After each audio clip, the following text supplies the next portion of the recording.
Hello there. Hi, Amy. Hope you're well. Yeah, welcome everyone. Just wait a few minutes to see if anyone else comes along. Hope you're having a fantastic day or evening, whatever time is over there, Amy. I've saw you on Alan's show. Some interesting topics. Doing well. What I'm going to share is some inconsistencies that I'm noticing in the media. So let's go. I'm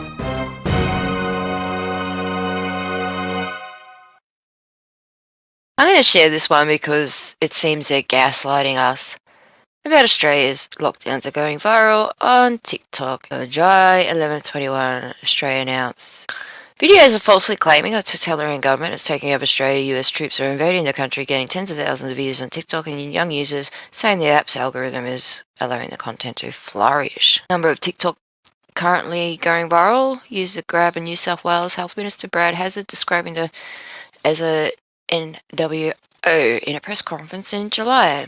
The NWO is baseless conspiracy, which says there's secretly emerging totalitarian government. Hack was not suggesting Mr. Hazzard was promoting when he used the words. Another TikTok, which has gained more than 130,000 views, shows footage of US tanks battleships raging on the beach and falsely claiming that they're arriving in war.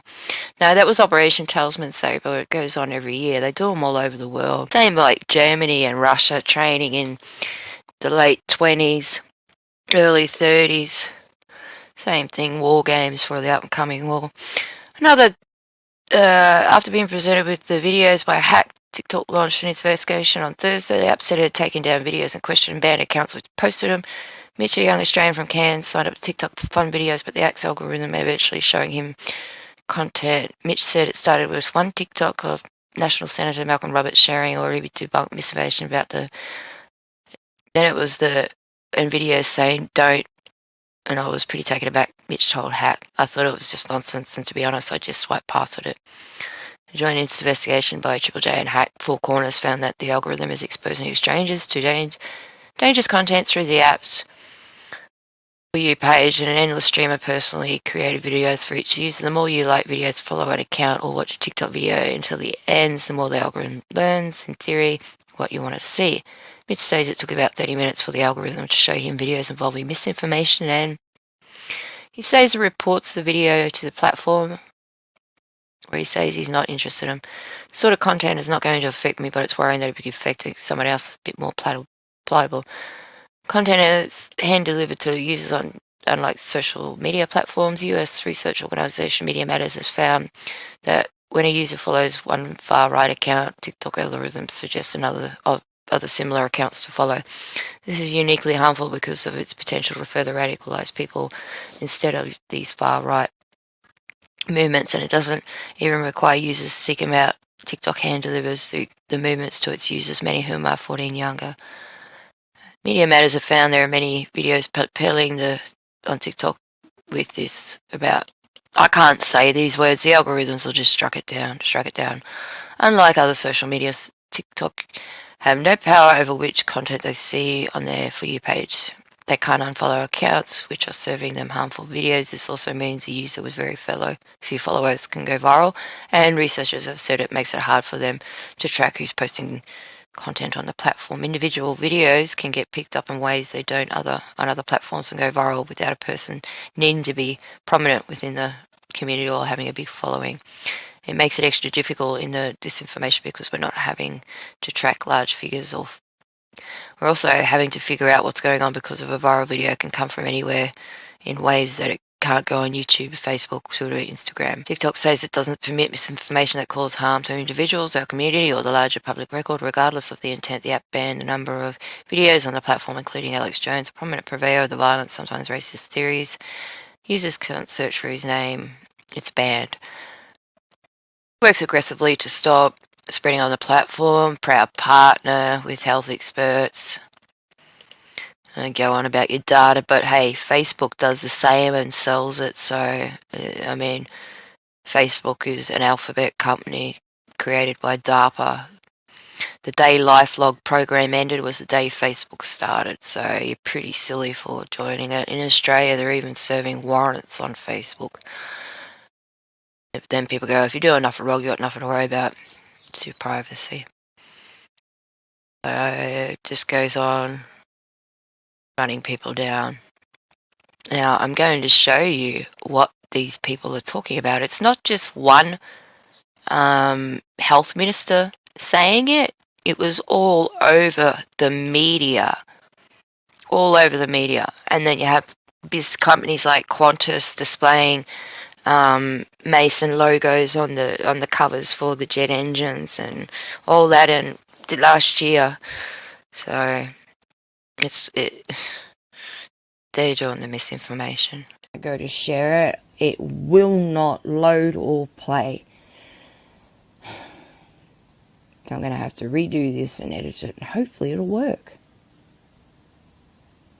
So I'll add this to the other one. I've already recorded on the laptop. I have to do this one from the phone. The media is saying that it was just a slip from the health minister, Brett Hazard or something, saying that the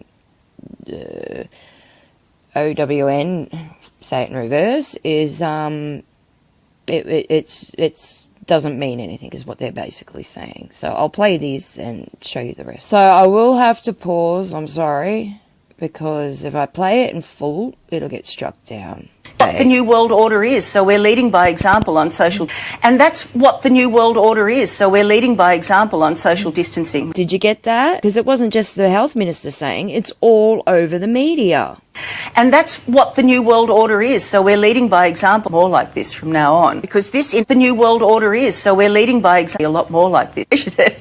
And that's what the New World Order is, so we're leading by example on a lot more like this from now on. Today is the first full day of the New World Order. So this was on Channel 10. Today is the first full day of the New World Order. It depends on whether we're belligerent or not. It's the first full day of the New World Order. There were many.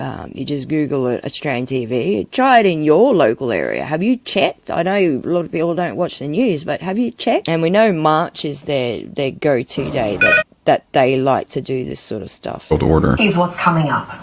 The New World Order. Our army comes marching in, partnering with police to help enforce the country's tough new quarantine. So did you hear that? The New World Order. Our army comes marching in, partnering with police to help enforce the country's tough new quarantine laws. So it's not just Brad Hazard, the health minister, saying it. The source was just 7 News. Place the New World Order. So this was on news.com.au. Australia's place in the New World Order. The world is changing, and is changing fast. A group of international business elites with oligarchic origins continue the manipulation of society in hopes of transforming the world into a vision of Orwell's dystopia. Yet the media keeps saying Their no, ranging theory. it doesn't happen. That's what the media says. New World Order, this new world of COVID. We must treat this new world of COVID, even in our own homes, with a high level. Now, this New World Order, this new world of COVID. We must treat this new world of COVID, So even in our own homes, this is the with a one. high level of care and caution. Now, we must treat this new world order, this new world of... Yeah, that was just an extra one I saw on it. So, reporter Steve Hart from New South Wales TV station 10 First reported Australian viewers today's the first full day of the NWO, and he dutifully reported the draconian lockdowns and loss of freedom for £1 and free citizens. Of the New World Order. Today is the first full day of the New World Order. Outdoor gatherings are limited. Today is the first full day of the New World Order. Also, the New World Order that will come into force at 12 p.m. at midnight tonight. New restrictions on various businesses. David S. 7 News bringing... Here's what's coming up. The New World Order. Our army comes marching in, partnering with police to help enforce the country's tough new quarantine laws. Changing, and is changing fast. A group of international business elites with oligarchic origins continue the manipulation of society in hopes of transforming the world into a vision. Got it in a home situation, and we'll hear more detail. Now got the virus, got it in a home situation, and we'll hear more detail about that in due course. But it is both a safe place and a dangerous place. We must treat this new world order, this new world of COVID, we must treat this new world of COVID, even in our own homes, with a high level of care and caution. Now, did you get that? Did you hear it? Listen again. We must treat this new world order, this new world of COVID, we must treat this new world of COVID, even in our own homes, with a high level. Changes include the family. Homosexual marriages will be legalised. Parents will not be allowed to raise their children. The state women will be employed by the state and not allowed to be homemakers. Divorce will be seemingly easy, and monogamous marriage will be slowly phased out. The workplace, the government will become the owner of all factories. Production, private ownership of property will be outlawed. Religion will be outlawed. Believers will be either eliminated or imprisoned. There will be a new religion, the worship of man and his mind, and all will believe in the new religion. The United States will play a major role into bringing it in. The world wars had been fought to further its aims. So look up that book, Ralph Epperson. This was shown in the Brisbane Courier Mail. This is patient X of the Brisbane class. So here's a story that will not only terrify but also anger anyone caught up in the lockdown. But do you notice the UK power? And here are the major corporations playing part of it. This was when it first happened. Few people noticed it, but the media brushed it off. This was a Qantas jet in Sydney, I think it was. And this is one I want to show people that go to the dentist and love to have their teeth perfect. Do you know that your teeth glow under a UV light? Go into a nightclub with it and smile. You'll all be having these teeth just glowing. Oh.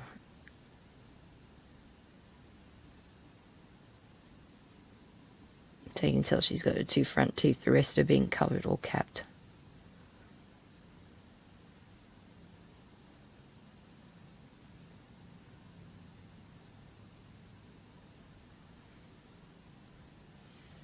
When you're self-conscious about your fake tooth not lining up in the club, but you remember Pitbull has been there.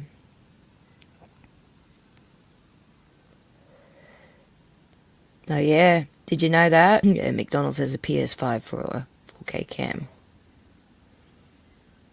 What they want people at Woolworths to wear with these contact tracing, by all team members and agency casual visitors, conductors or drivers to visually wear this device while on site. The device is worn on the pole or wristband. Basically, this is the reason Sky News Australia was shut down. I'm not going to say the words, but this is what got them banned for a week on YouTube. This is what was said. So yeah, you there? Hello.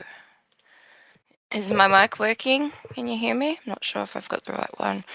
But I just wanted to share that one with what's going on. We are being gaslighted bad. Anyone that questions, what the media is saying are instantly just mocked and gaslighted. I made another video yesterday to share about, all the stuff that have is supposed to have happened that were false, and then 30, 40 years down the track, these things do happen. These do exist. It's just frustrating to see that people won't take it's the cognitive dissonance that's a huge problem. And I get really frustrated. I go out in public and I have people turn around and stare at me like I've got leprosy because I don't wear a mask. And it's frustrating because I've had this medical condition my whole life and I've got proof. But now the media are going on and saying that people are showing fraudulent medical certificates, that the exemptions aren't worth the paper that they're printed on. And there was an elderly man here in Brisbane He was walking with his wife doing some exercise. They were walking along. He had his exemption. He was about to go to work, and the police come along, and he didn't have a mask on. He was handcuffed. He had a heart condition. He was basically ended up on the ground somehow, but then he couldn't breathe.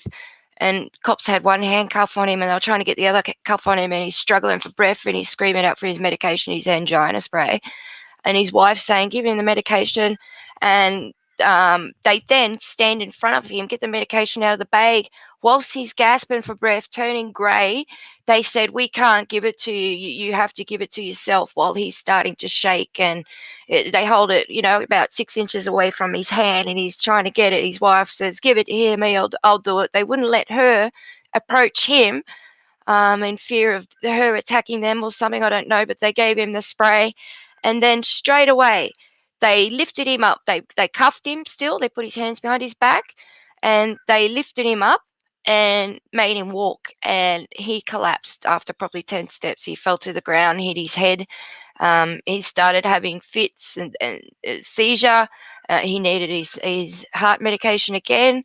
His wife had already called an ambulance at this stage and was streaming it on her Instagram to her son.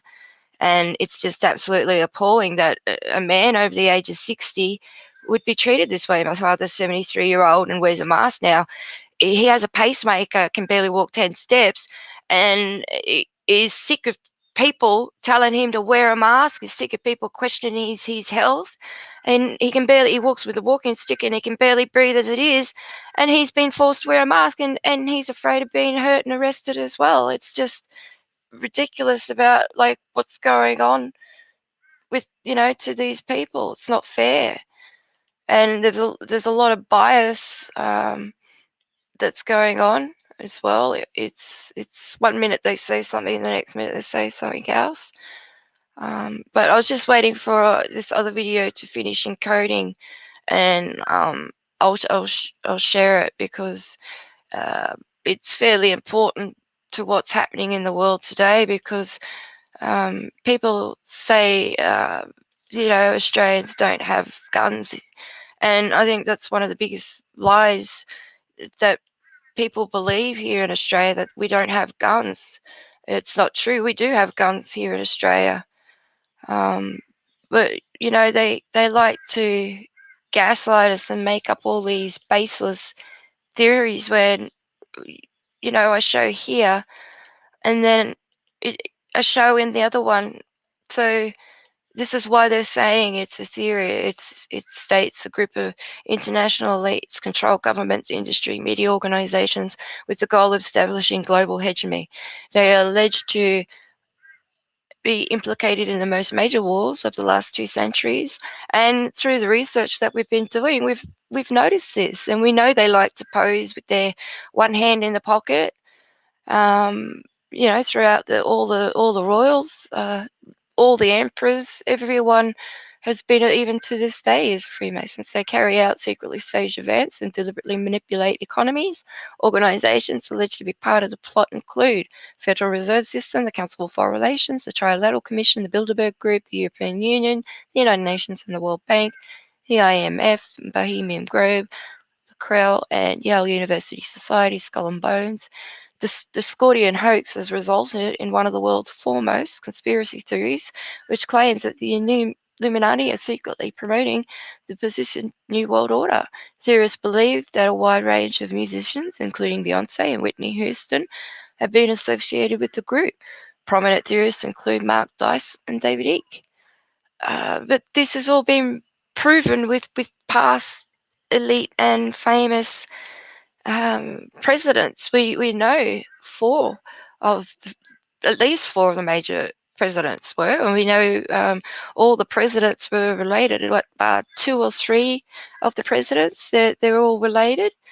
So yeah, it's just crazy what's going on, and they're going to try and disarm the rest of the world. Like if you look at groups, Italy were disarmed. I'm not sure. I think France was. I don't fully know. I'm not 100% sure. But most of the countries that are part of the UN have made their citizens hand the guns in because they're afraid of the citizens turning in.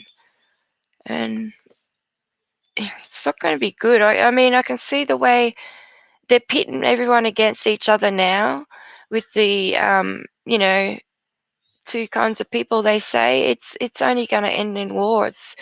It's plotting everyone against each other, and people need to come together. I'm noticing families are starting to fight now, and I mean fight. I mean, even a conversation with my mother ends up in a fight. She's vaccinated. Both of them are vaccinated, and they were up in Cairns, had this lockdown, and she's afraid and wearing a mask. And I said, "But you're vaccinated. Why are you afraid?" And she sits up against, and I said, "But you're wearing a mask. Why are you afraid?" And I said, "If it bothers you that much, why don't you just stay home?" And she goes, "Oh, well, we are." And I said, "Well, why do all that to begin with? Why, why play a part in all of whatnot?" So, but this other video has nearly finished encoding. Sorry, it's almost done. I'll just play this one here for a bit in case you missed it. These are the ones that have been found and emitted. Decided to poison the country's illegal liquor supply by adding toxins, including highly lethal methanol to alcohol in the mid-1920s, and a total estimated around 10,000 people died as a result of the government's poisoning.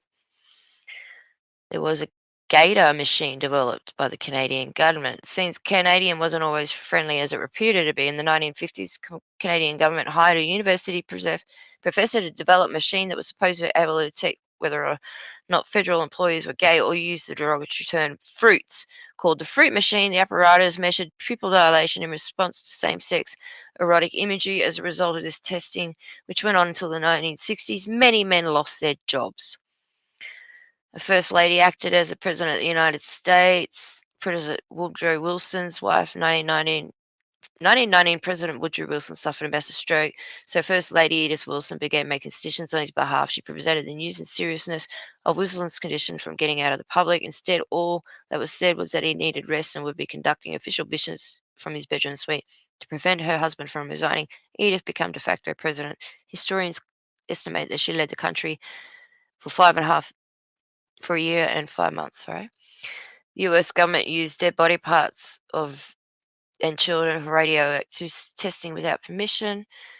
1950s, the Atomic Agency Commission tested tissue samples from newly deceased children, babies, to test the radioactive strontium-90, most severe threat to humans in the event of nuclear fallout. Throughout Project Sunshine, they gathered more than 1,500 samples throughout Europe, Australia, often without the parents' knowledge or consent, to test the hazard effects on human tissue. Years later, a British woman named Jean Pritchard reported that she hadn't been allowed to dress her stillborn daughter's body for a funeral in 1975 because she later found out her baby's legs had been removed by a British doctor shipped to the US government. "No one asked me about doing things like that, taking bits and pieces from her," she said. Playing football can cause brain damage. When a massive organisation like the NFL doesn't want a story to hit out, they surely do anything to keep the evidence hidden. This was indeed the case of leaking football to brain damage. In 2002, forensic pathologist Bennett Ulmer ruled the professional football player Mike Webster's death was due to a football-related brain imaging, but the NFL strongly dismissed these claims. However, 7 years later, the NFL finally did acknowledge the link between the player's concussions and brain damage. Earned Dr. of the American Medical Association's highest honor, and a movie about him called The Concussion, starring Will Smith. Well, we know boxing does concussion as well. CIA secretly gave LSD to unsuspecting individuals to test mind control. 1953 to 64, the CIA secretly dosed individuals LSD to test potential effects of mind control. During the practice called MK Ultra, thousands of US citizens were given LSD without their knowledge or consent. 1973, CIA Director Richard Helms ordered the destruction of all records related to MK Ultra. So now there's very little evidence that remains, but this immoral research was likely responsible for some of the resulting deaths. One of the most multiple was Frank Olson, United States Army biochemist, biological weapons researcher, who was also given LSD without his knowledge or consent in 1953. The Gulf of Tonkin attack never happened. 1964, President Lyndon Johnson told the public that U.S. ships were attacked by Vietnamese known as the Gulf of Tonkin attack to gain support of American citizens for the Vietnam War. However, a year later, Johnson admitted there was no attack and was quoted saying, "For all I know, our Navy was shooting at whales out there." 2005 official documents from the Navy National Security Agency released that confirmed that the whole Gulf of Tonkin attack never happened and was fabricated to gain the support of the war. Yeah, we know they've been investigating and doing that shit. 28 men died of treatable syphilis in the name of science. Tuskegee study on treated syphilis was a public health service study began in 1932. Recruited 600 poor black men from Alabama, and subjects and men were told they received treatment for bad blood, a colon coronation for syphilis, anemia, fatigue, but they were misled. Researchers continued the experiment even after penicillin was proven to treat syphilis in 1945. Researchers finally stopped in 1972. New York Times published a story about the title typhus. Syphilis victims in the U.S. study were untreated for 40 years. Over those 4 decades, 28 men died of syphilis, more than 100 men died from related causes. Tobacco companies hid evidence smoking is deadly. We know that one. The world's richest and most powerful men have a retreat every year. Each July, some of the wealthiest powerful men in the world gather at Campground, California for 2 weeks, heavily drinking, super secret talks, strange rituals that have come to the retreat called Bohemian Grove. They have included prominent business leaders, former U.S. presidents, musicians, oil barons. Participants aren't supposed to conduct business deals, but there was one exception in 1942 for the Manhattan Project, which led to the creation of the atom bomb. Reportedly, plenty of misbehaving goes on at Bohemian Grove as well. FBI spied on John Lennon because of his anti-war songs like Give Peace a Chance. John Lennon was considered a threat to the Nixon administration. In 1971, the FBI put Lennon under surveillance, and the Immigration and Naturalized Service tried to deport him the following year, according to the CIA records. They feared he would disrupt the 1972 Republican Convention, so the CIA joined with the FBI in gathering intelligence on him.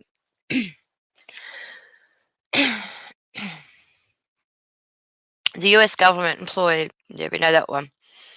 Operation Paperclip. CIA developed a heart attack gun. CIA revealed a secret weapon that could cause fatal heart attacks. It worked by shooting a small poison dart that could penetrate clothing and left behind nothing but a tiny red dot in the skin. The dart disintegrated in impact. Targeted only a small prick, similar to a bug bite. Since the poison detonated quickly, it could not be detected in the autopsy. Therefore, the CIA could carry out assassinations that many wouldn't be traced back to them. Many believe the CIA still uses this weapon today. CIA spied and controlled the American media, still do today. 19 Mockingbird. US Air Force research using pheromones as a weapon.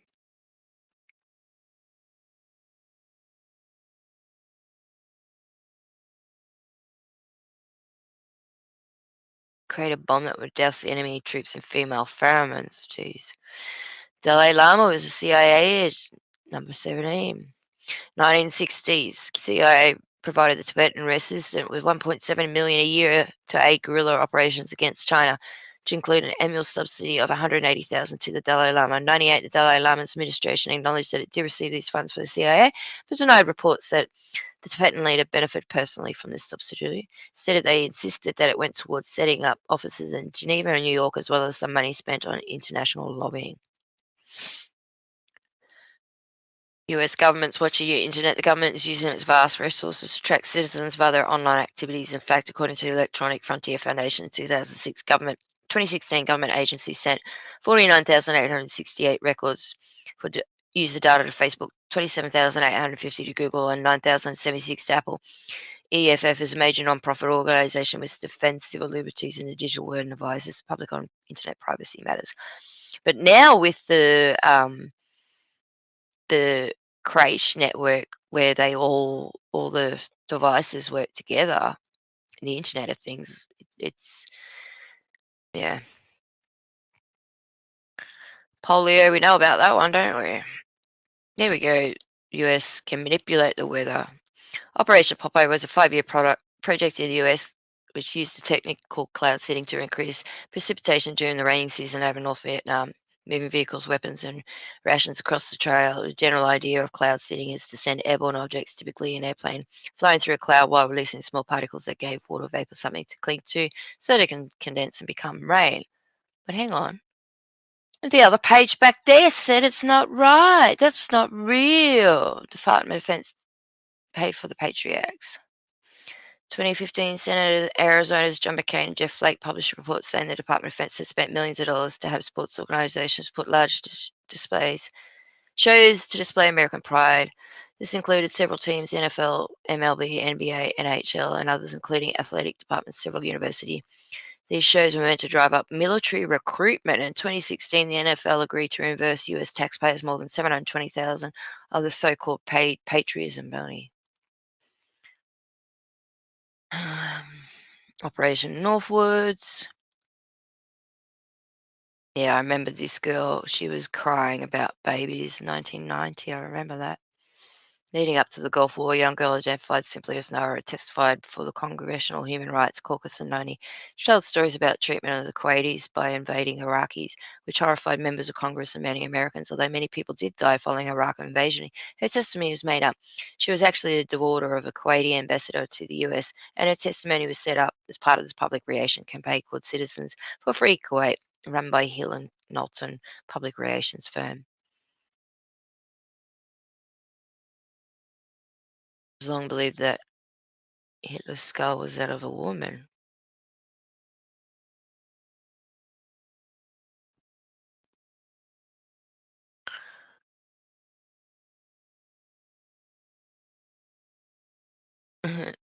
Russians did a test on the skull and they said it was actually of a young woman.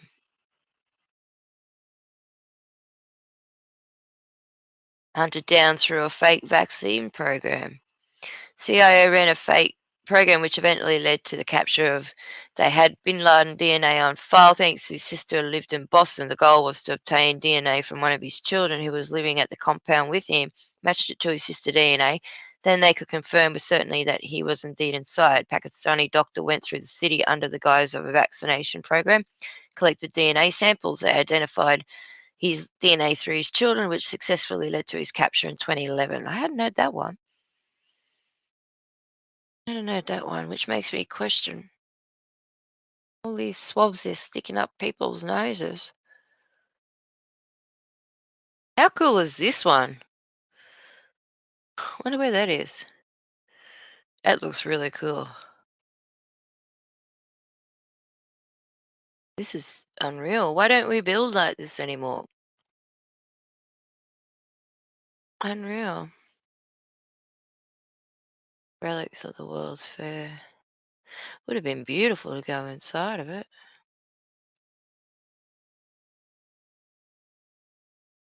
An airship over France. Cool.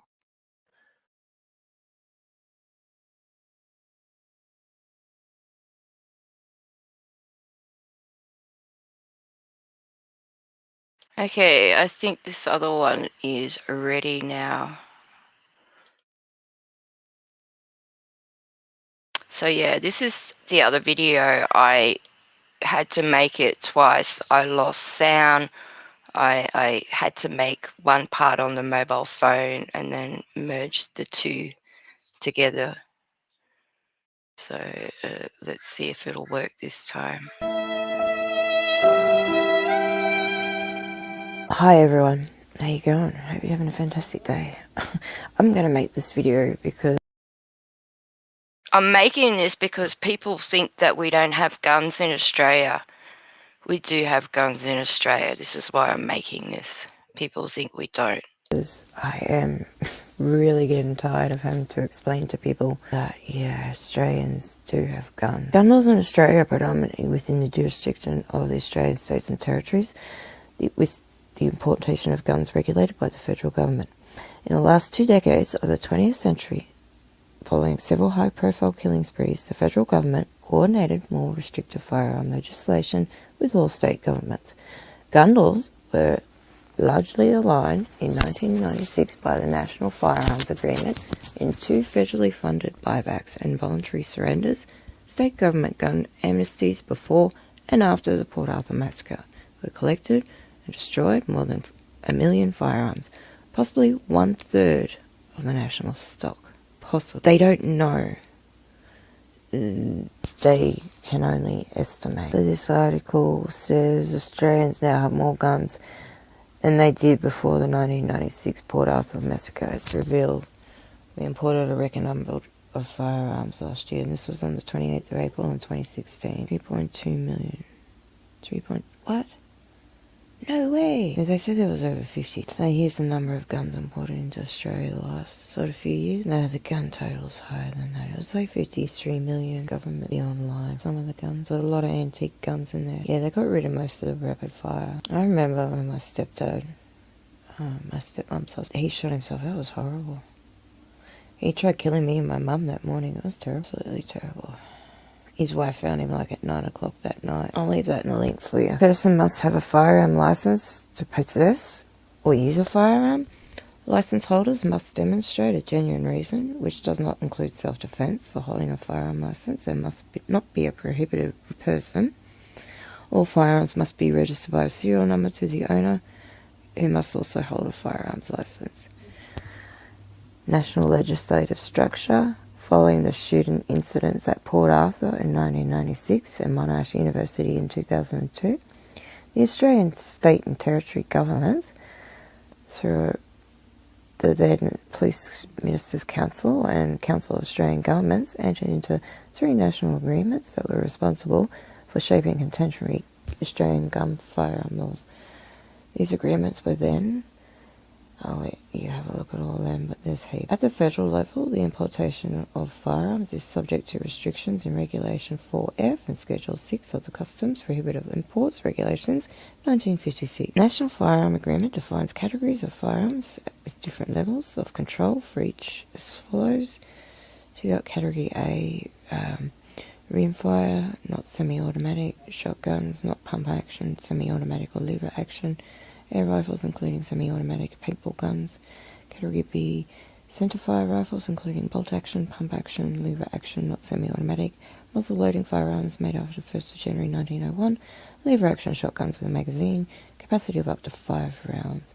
Pump action, Category C, pump action or self-loading shotguns have a magazine capacity of 5 or fewer rounds, and semi-automatic rimfire rifles up to 10 rounds.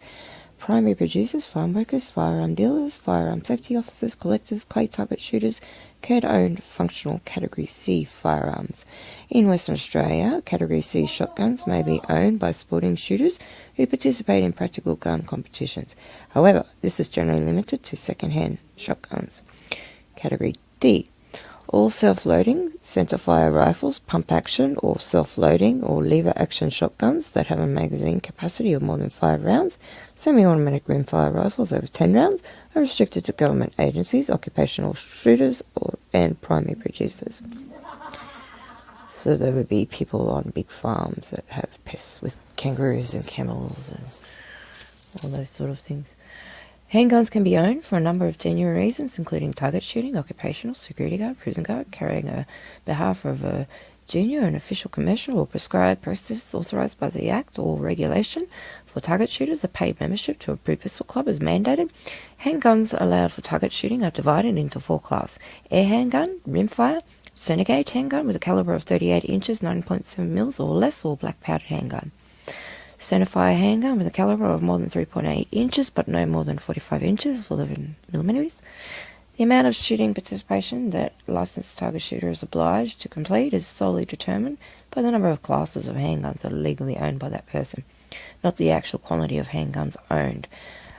Minimum amount of matches is required yearly to retain ownership. A minimum number of matches are required yearly to retain ownership for each class of handgun and continue to be paid upfront member of approved pistol club. It varies between states. To be eligible for Category H license, a target shooter must have served a probationary period of at least 6 months and have participated at a minimum of number of shooting sessions using club guns, after which they are required to leave fingerprint record with the police after applying for a permit. Target shooters are limited to handguns below 38 caliber or 9mm calibers, and magazines that may hold a maximum of 10 rounds. Participants in certain approved pistol competitions, currently only single action shooting and metallic silhouette, may acquire handguns up to 45 caliber. IPSC shooting approved for 9mm, 38 and 357. SIG handguns that meet IPSC rules.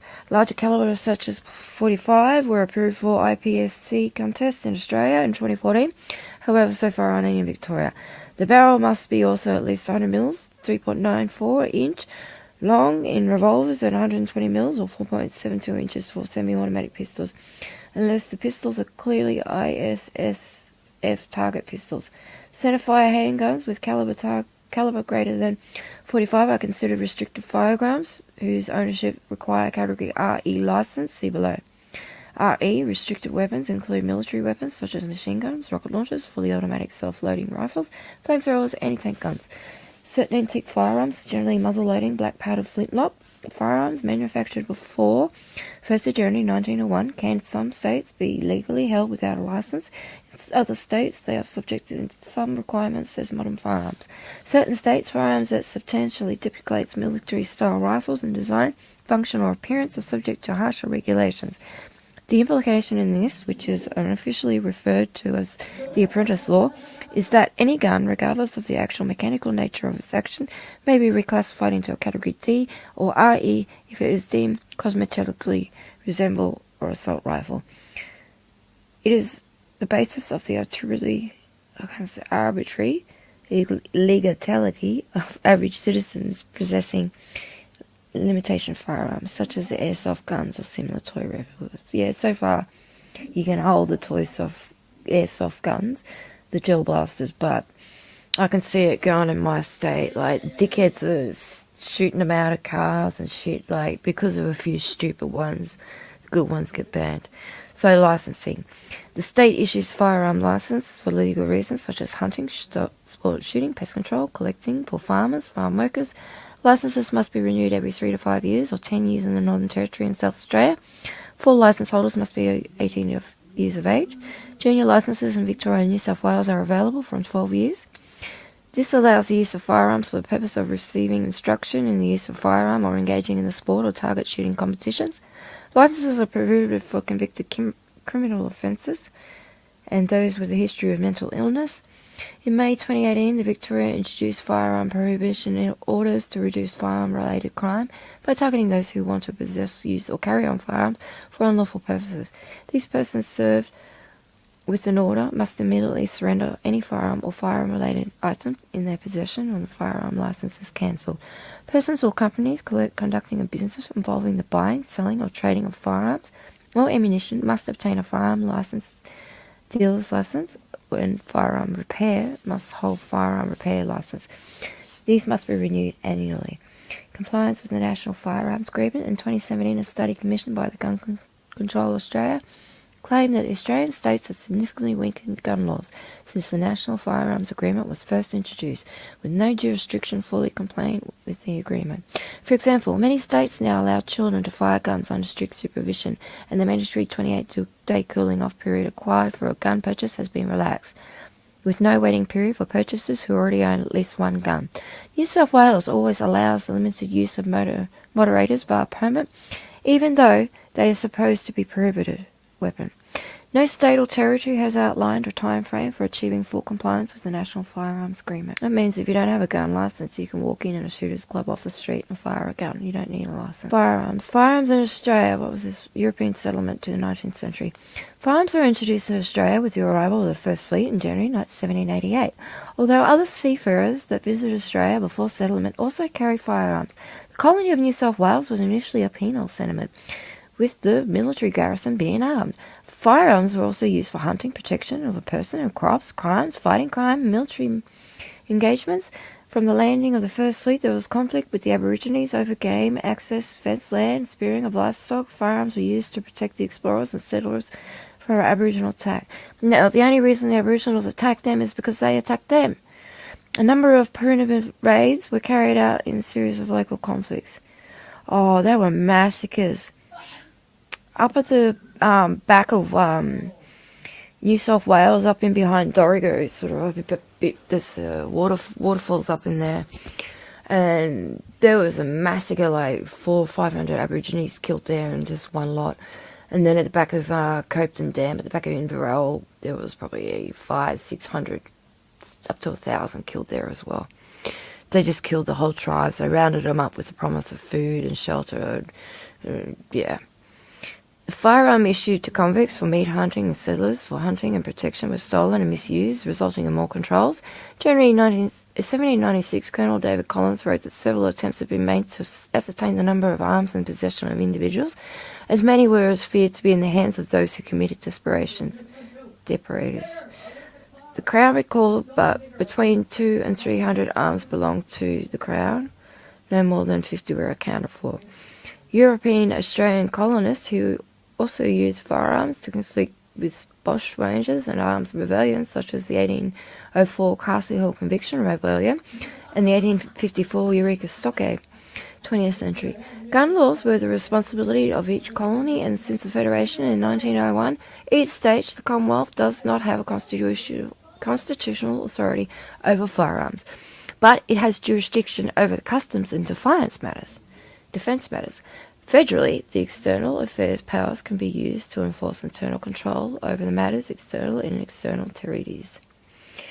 But I think with the Constitution and federal and state, where if the state law is overriding the federal law being the first one sticks.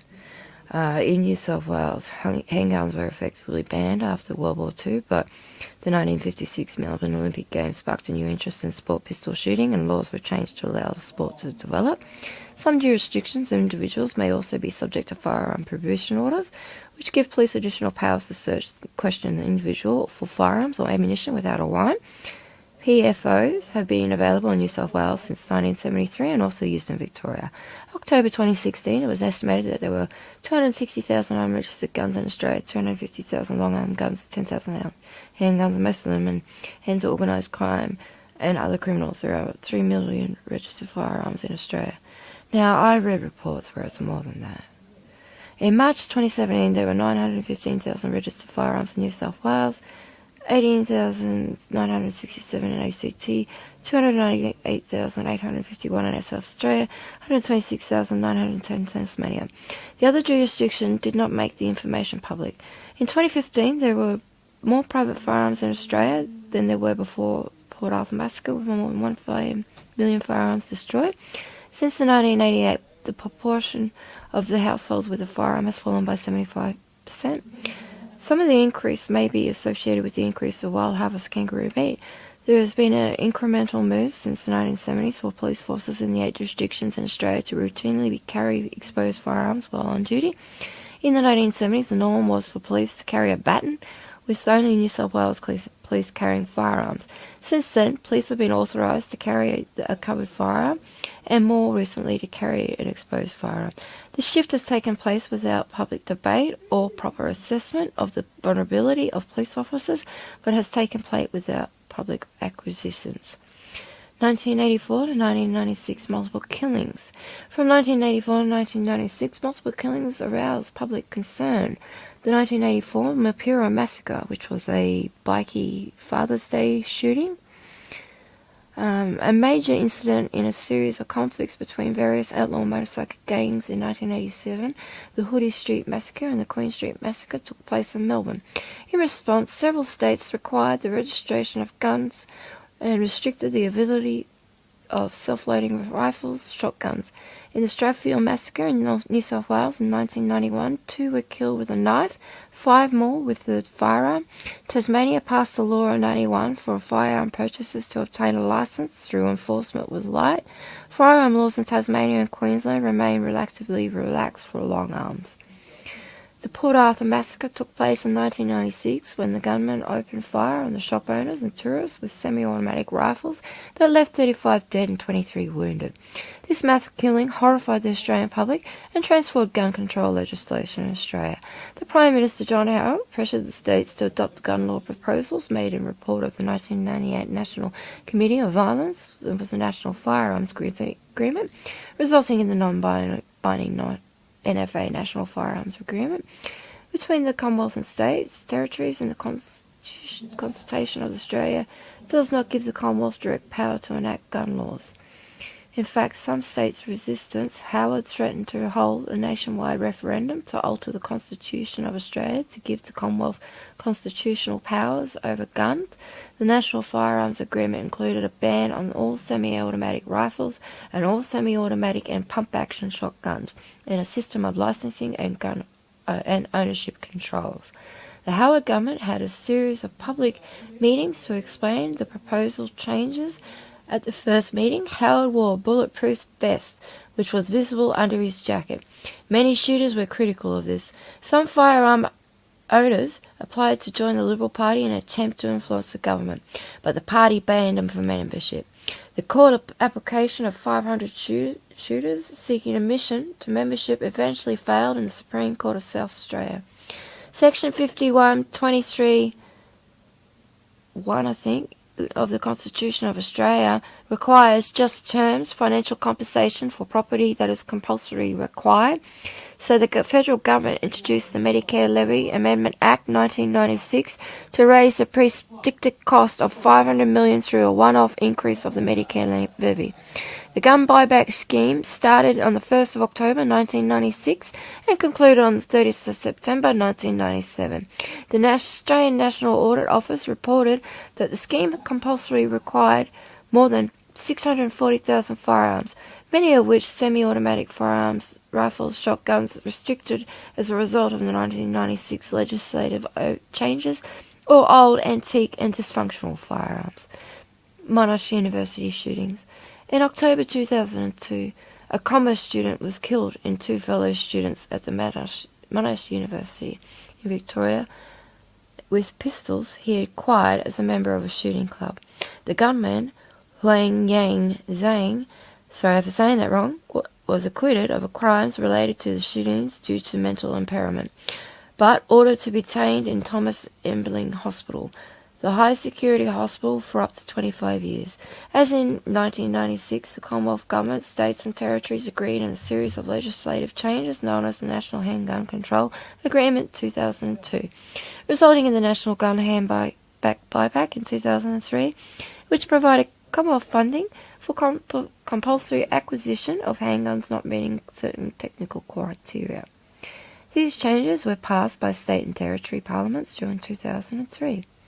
Changes included a 10-round magazine capacity limit, a caliber limit of not more than 38 inches or 9.65 millimeters, since expanded under the certain criteria, a barrel length of limit of not less than 120 mils, 4.270 inches, for semi-automatic pistols, 100 millimeters, 3.94 inches for revolvers, and new shooter probation and attendance requirements for handgun target shooters, whilst handguns for sporting shooters are normally restricted to 38 inches as a maximum caliber.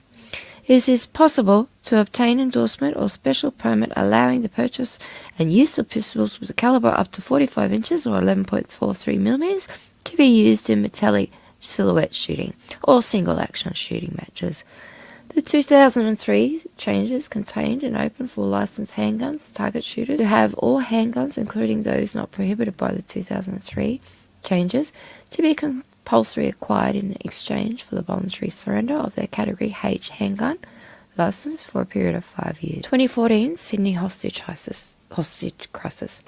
On the 15th of December 2014, gunman Harren Mones held hostage 70 customers and employees of a Limp Chocolate Cafe at Martin Place in Sydney, Australia. 2014 Sydney hostage crisis. On the 15th to 16th December 2014, gunman Harris Monas held 17 hostages, there's that number again, and employees of Limp Chocolate Cafe located at Martin Place in Sydney, Australia. The perpetrator was on bail at the time, previously been convicted of a large range of offences. 2 of the hostages and the perpetrator died. August 2015 New South Wales Premier Mike Baird and Police Minister Troy Grant announced the toughening of laws on bail illegal of firearms, creating new offences for possession of stolen firearm with maximum 14 years imprisonment, establishing a legal firearms investigation and reward scheme. This legislative change also introduced measures to reduce illegal firearms in New South Wales, introducing the ban on possession of digital blueprints that enable firearms to be manufactured using 3D printers and milling machines for anyone without an appropriate licence. The older 110 and the shotgun and the recategorisation controversy. In 2015, the importation of the older 110 lever action shotgun into Australia generated controversy. The firearm itself could hold 7+1 rounds, possible 10+1 in its magazine, relatively high capacity for a shotgun, and its ability to deliver relatively fast follow-up shots as a lever action firearm. However, the issue regarding the older A10, which generated most of the controversy, was that it was a Category A firearm, making it accessible to nearly all licensed shooters. This resulted in an importation ban of the A10 110 shotguns with the capacity over 5 rounds. Up to 5 rounds is still permitted for the importation. Lever action shotguns with a magazine capacity over 5 rounds were later reclassified as Category D firearms. Gun amnesties. There have been 28 state and territory-based amnesties since Port Arthur in the 1996 National Amnesty Buyback scheme ran from 12 months from October 96 to September 97 as part of the National Firearms Agreement, which resulted in the removal of almost 650,000 firearms. There was also a 6-month National Handgun Buyback in 2003 as part of the National Handgun Control Agreement 2002, resulting in the surrender of 68,727 handguns. Nationally. In New South Wales, there have been 3 gun amnesties in 2001, 2003, 2009. 63,000 handguns were handed in during the first 2 amnesties, and over 4,323 handguns were handed in during the third amnesty. During the third amnesty, 21,615 firearm regulations were received by the Firearms Registry. Surrendered firearms were all destroyed. In July 21, the federal government introduced a permanent gun amnesty. Between the 1st of July and 30th September 2017, there was a national firearms amnesty to hand unregistered or unwanted firearms. The amnesty had been approved on March 2017 by the Firearms and Weapons Policy Working Group to reduce the number of unregistered firearms in Australia following the Link Cafe siege in 2014, the 2015 shooting of an unnamed police civilian finance worker outside the New South Wales Police Finance Headquarters in Parramatta, Sydney.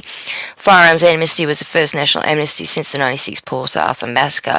October 2017, Prime Minister Malcolm Turnbull said 51,000 unregistered firearms were surrendered during the 3-month amnesty of the previous estimate of 260,000 unregistered guns.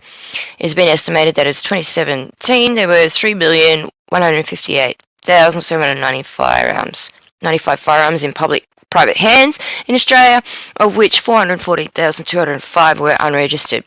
This represents 14.5 firearms per 100 people.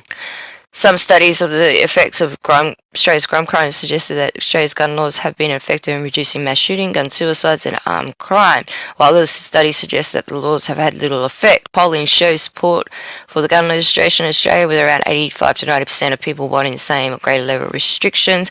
Nevertheless, conservative estimates that there may be about 260,000 unregistered firearms in the community, including assault rifles. Between 1991 and 2001, the number of firearm-related deaths in Australia declined by 47%. Suicides committed with firearms accounted for 77% of these deaths, followed by firearms homicides 15%, firearm accidents 5%, firearm deaths resulting from legal intervention undetermined deaths 2%. The number of firearm suicides was in decline consistently from 91 to 98, 2 years after the introduction of the firearm regulation in 96. Suicide deaths using firearms more than halved in 10 years, from 389 deaths in 95 to 147 deaths in 2005. This is equal to 10% of all suicides in 2005 over the same period. Suicides by hanging increased by over 52%, from 699 to 95 to 1,068 in 2005. The number of guns stolen fell from average 4,195 per year and from 94 to 2000 to 1,524 in 2006, 2007. Long guns are more often stolen opportunistically in home burglaries, but few homes have handguns. A substantial proportion of stolen handguns are taken from security firms, other businesses. Other small proportion, 0.6% of licensed firearms are stolen in any given year. A small portion of these firearms are reported to be recovered. About 3% of these stolen weapons are later connected to actual crime or found in possession of the person charged with a serious offence. As of 2011, 2012 pistols and semi-automatic pistols were traded on the black market for $10,000 to $20,000. Bullshit. Absolutely bullshit. bullshit. If I really wanted to, I bet you I could go and get a gun for $500 if I really wanted to. In 1981, Richard Harding, after reviewing the Australian and other data at the time, said whatever arguments might be made in the limitation or regulation of the private ownership of firearms, suicide patterns do not constitute one of them. He quoted a 1968 international analysis of 20 developed countries. Cultural factors appear to affect suicide rates far more than the availability of use of firearms. Thus, suicide rates would not seem to be readily affected by making firearms less available. However, in 1985, Harding later supported laws which restricted gun ownership in New South Wales, saying laws contributing to slowing down the growth of the Australian gun inventory are welcome. In 1997, Prime Minister John Howard appointed the Institute of Criminology to monitor the effects of the gun buyback. The Institute published a number of papers reporting the trend statistics around gun ownership and crime. John Howard was also the one that said only cops, security people should have guns. And look at these dates on when all these guns were banned. 1973 in Ireland, 1974 in Jamaica. And we know what happened on that year. That's when the Unidroit was signed worldwide. I'll leave the link in the description for this. It's a really good read, but I want to show you the quote. We will find any means we can further restrict them because I hate guns. I don't think people should have guns unless they are police or in the military or security industry. Ordinary citizens should not have weapons. We do not want the American disease imported into Australia. 2002, Jenny Muniz from the Australian Institute of Criminology examined the rate of firearm theft in Australian state territory following the firearm regulation. She found that the NFA is having a desired effect. Securely stored firearms are proving less vulnerable to theft. 2003, researchers from the Miscellaneous University Accident Research Centre examined firearm deaths and the mortality in the years before and after the firearm regulation. They concluded that there was a dramatic reduction in firearm deaths, especially suicides, due to the implementation of strongly regulatory reform. 2005, Don Weatherburn of the New South Wales Bureau of Crime Statistics and Research stated that the 1996 legislation had little or no effect on violence, stating that the laws did not result in any acceleration of the downgrade trend in gun homicide. Yeah, the only thing I can say that has dropped is the murder-suicides. They have dropped big time. We had a lot of murder-suicides in Australia on the news all the time when I was growing up, and it's the only thing I can say that the guns have stopped. Multiple studies have been conducted by Jenny Baker, Samantha Parrott, and researchers of the International Coalition for Women Shooting and Hunting. 2006, their paper in 1996, Firearm Legislation in the British Journal of Criminology, used the ARMA analysis and found little evidence for impact on the laws on homicide, but it did for suicide. Don Weatherburn described the article as reputable and well conducted, but it also stated it would have been wrong to infer from the study that it does not matter how many guns are in the community. Simon Chapman stated the article ignored the mass shooting issues such as Port Arthur massacre. In 2012, McFedrin and Baker found that there was little evidence for any impacts on the gun laws on firearm suicide among the people under 35 years of age, and suggested that the significant financial expenditure associated with the Australian firearms method restriction measures may have not had any impact on youth suicide. 2008, McFedrin compared the indicators of mass shootings in Australia and New Zealand. The authors conclude that if a civilian access to certain types of firearm explained the occurrence of mass shootings in Australia and New Zealand, would have continued to experience mass shootings. In 2006, Weatherburn noted the importance of actively policing illegal firearm tracking and arguing that there was little evidence that the new laws had helped this regard. 2006, a study co-authored by Simon Chapman concluded that Australia's 96 gun laws reform were followed by more than a decade free of fatal mass shootings and accelerated deadlines and firearm deaths, particularly suicide. Total homicide rate followed the same pattern. Removing large numbers of rapid-firing firearms for civilians may be an effective way of reducing mass shootings, firearm homicides, and firearm suicides. 2007, a meta-analysis published the Australian Medical Association, the Medical Journal Australia's research nationwide. Firearm suicides, they said that the analysis was consistent with the hypothesis that measures to control the ability of firearms and have reached in decline of total suicide rates, and recommended further reduction in the ability of lethal means. 2008, studying the effects of firearm buybacks by Wang Shi, Lang, Sandy Sari, University of Maryland, and La Trobe University studied data and conducted the NFA did not have any large effects on reducing firearm homicide or suicide rate. 2009, a study published in the Journal of Sociology examined the rate of firearm suicide in Queensland. They found that the gun studies are continuing to decrease in Queensland. Gun suicides are continuing to decrease in Queensland, and is most likely as a function on ongoing gun controls. Yeah, I'll leave the links in the description. These studies, yeah. Till 96, Australian federal government had little role in firearms laws. Following Port Arthur massacre, the Howard government, with the strong media and public support, introduced uniform gun laws with the cooperation of all states, brought about threats to Commonwealth funding arrangements. Basically, yeah, he held the states by threatening to not pay. Most of the people were only upset with Port Arthur, and a lot of people don't believe that Martin Bryant did it. A lot of people weren't actually happy about handing the guns. It was the media that pushed it. 2015 is a research poll performing regarding the study for Australian gun laws. Demographic normalised poll found that 6% of Australians thought the laws were too strong, 40% thought about right, 45% thought it was not strong enough. Yeah, no, don't think so. It's a bit crazy, isn't it? Coming to a town near you. So yeah, I just wanted to share that one about the gun laws and how, yeah, we do have guns in Australia, and it seems a bit crazy statistically, but that, you know, the last sort of 10 years, more and more guns have come in that was actually destroyed.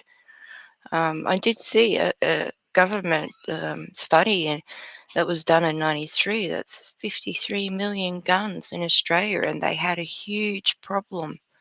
And they said if they didn't do something back then, you know, they would have huge problems in the future. So, but I'll drop a link on if anyone wants to come in and say hello. There was one more other video I was going to share about the crazy laws that are still in use today that can be used against you. And these laws haven't been repealed. They're still there. They still exist. So I'll just remove some of the stuff I've got here. I'll find this other one.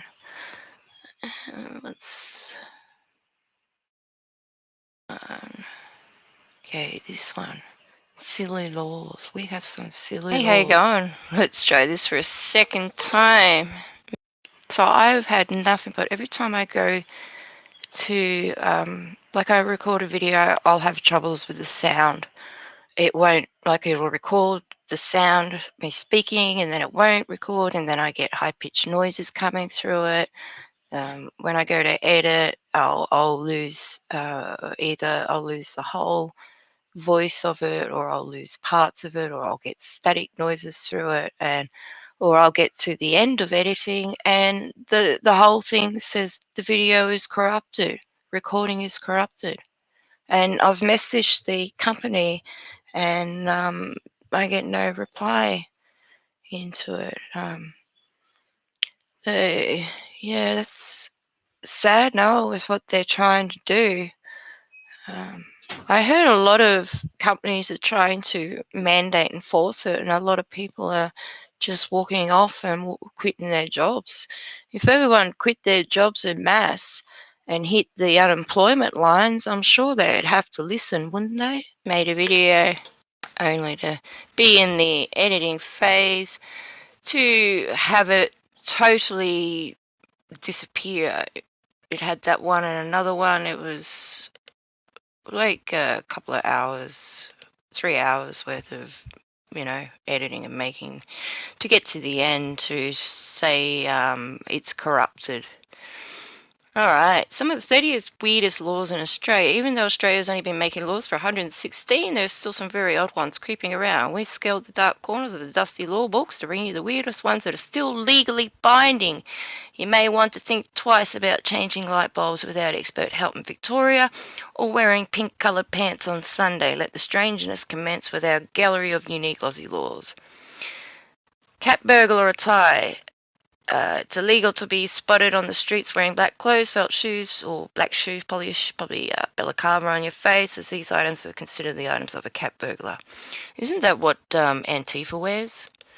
Vagrancy Act. According to Chambers, vic.ed.au, a person can be arrested for being near or inside a house that is frequented by thieves regularly. Same as illegal stolen cars. If you get caught in a car that's stolen, even if you're a passenger in the back seat, you too will be charged. Okay, goats and dogs. According to Chambers Vic, in Melbourne, driving a goat or dog attached to a harness to a vehicle or in a public place can get you in real trouble with the law. You can ring modem. Australian Communication Authority has a law saying modems can't pick up on the first ring. It is actually illegal to dress up as Batman and or Robin. We don't know why either. Electric death fine. Touching electric wires that cause instant death also attracts a fine of $200. Quite how authorities have managed to extract the $200 after a fatal shock is unknown. Probably added on to the death tax bill. Whale carcasses. It is illegal to get within 100 metres of whale carcass. The smell alone would keep most people away. Spitting. Don't get caught spitting on the streets in Brisbane or you'll get in big trouble. Not only is it gross, but it's illegal according to traveller.com.au. I think it's something like a $200 fine. Hey taxi. Queensland regulations declare that taxi drivers must carry a bale of hay in the trunk of the car at all times. Don't touch my pigeon. It is illegal to interfere with a homing pigeon. You cannot kill, injure, and snare, catch, or trap these birds. In South Australia, the maximum penalty is $250. Aside from being silly, it is actually illegal to leave your keys in an unattended car. Disguise. It is illegal to wear a disguise without a lawful excuse. According to Chambers Vic Ed, if there is no urinal close, don't sweat in a tight spot. You are legally allowed to urinate on the rear left tyre of your vehicle.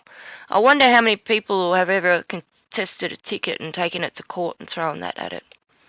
It would have been repelled by now if someone had of. Bond babies are not welcome on Brighton Beach in New South Wales. Local laws decree that neck-to-knee swimsuits must be worn in order to swim. Back in the day, before Port Arthur massacre, it was totally legal to own an AK-47, yet totally illegal to be gay. Vacuuming your house between 10 p.m. and 7 a.m. during weekdays and 10 p.m. and 9 a.m. during the weekends is against the law in Melbourne. Gold Coast has very strange ideas about bikinis. According to Chambers Vic Ed, it is illegal for women to wear bikini when the material exceeds 6 square inches. Dumb laws said it's illegal to walk on the right-hand side of the footpath. Generally, you walk in the direction of opposite direction to what the traffic goes. Cloud busting, according to the Rainmaking Cloud Act of 1966, manipulating all cloud seeding artificially from manned aircraft in order to make rain is illegal.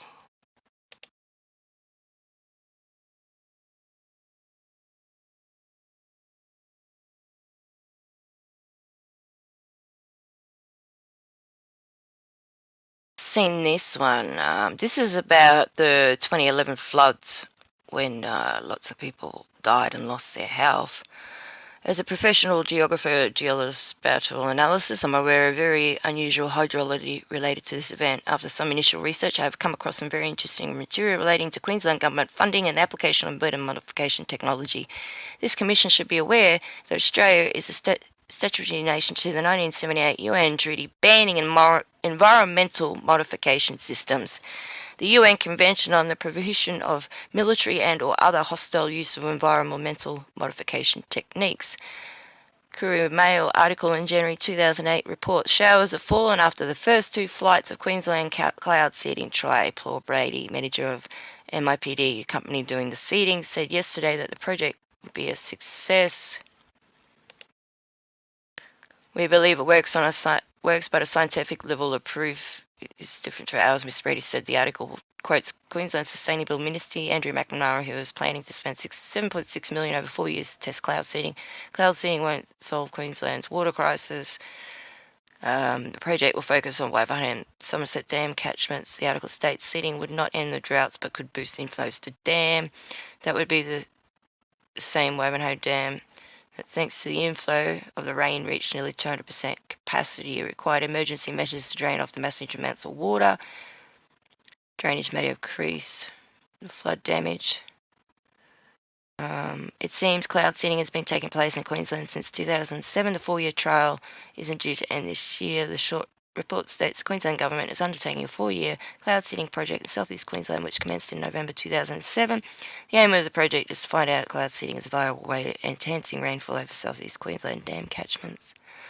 Rainmaking technology funded by the Australian Government has already been given the thumbs down by international scientists, says an advisor to the World Meteorological Organization.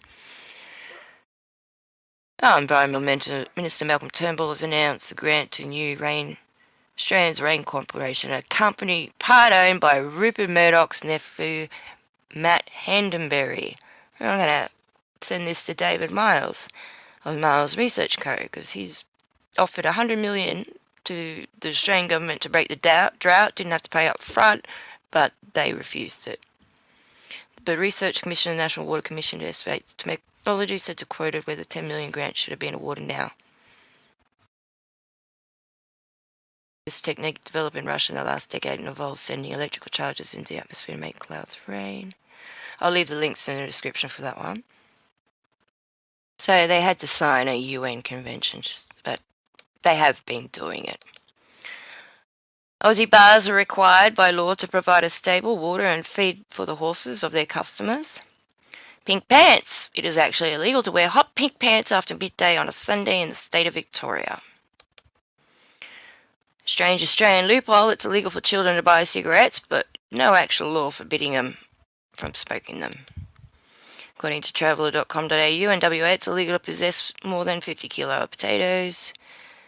Do you know that if you post a reward notice for finding lost or stolen objects in South Australia, the advert must include a statement that no questions will be asked? Don't even think about disrupting a wedding. It's actually illegal. You've been warned. Hammer time. Being found drunk in a pub can get you fined. A catch-22 indeed. In Victoria, only licensed electricians are legally allowed to change light bulbs. That was in the other bit. According to the Summary Offences Act of 1966, if someone hears you sing an obscene song, you can be arrested. Sweep, sweep. In Brisbane, homeowners are obliged to sweep the footpath outside their homes daily before 8:30 a.m. or face a $5,000 fine with an increase of $500 each additional day.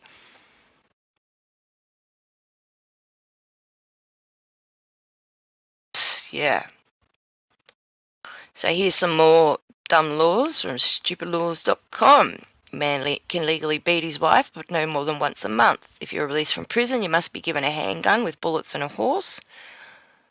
You may shoot if it's more than 5 of them on your property. That's horrible. It's illegal to carry a Bible or talk to anyone about Jesus Christ. That's in Singapore. All businesses signing in the province of Quebec must be in French. Since 1173, it's been illegal to die. All lollipops are banned. It's illegal to say any sentence containing more 4 words in English. I think that's a Russian one. It's considered an offence to shower naked. Eating a neighbour's baby is strictly forbidden. It's illegal to ask about a job. It's illegal to die in town. It's illegal to idle your car in your own driveway. 1,000 hours of training is required to braid hair. $110 license is required for teenagers to mow lawns. That was in America because business owners were upset by teenagers cutting their grass and losing business. In Canada, it's now legal to engage in oral sex with your gross, your pet. What?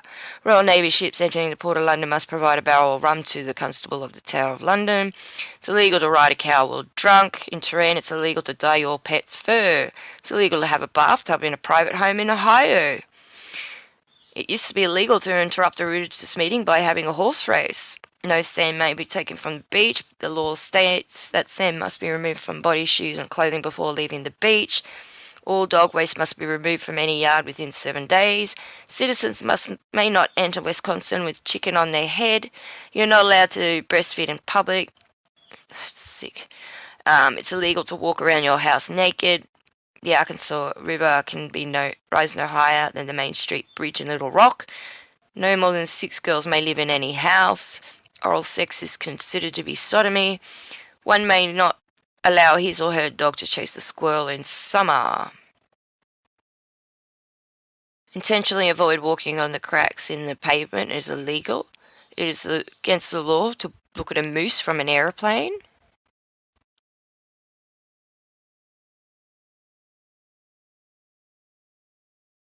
It's illegal for cattle to mate in fields fronting public roads. Repealed. Owners of tigers must notify authorities within 1 hour of the tiger escaping.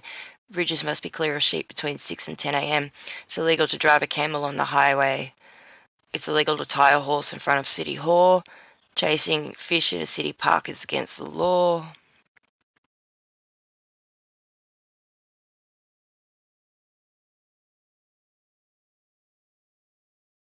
It's illegal to dress up as a priest on Halloween. Bicycles are not allowed in the tennis court. Public games are prohibited unless prior consent is provided to the mayor at least 8 days in advance. Street musicians can be fined for playing an off-key. Dogs and oxen can be requested to propel any army vehicles. Dogs and oxen can be requisitioned to propel army vehicles.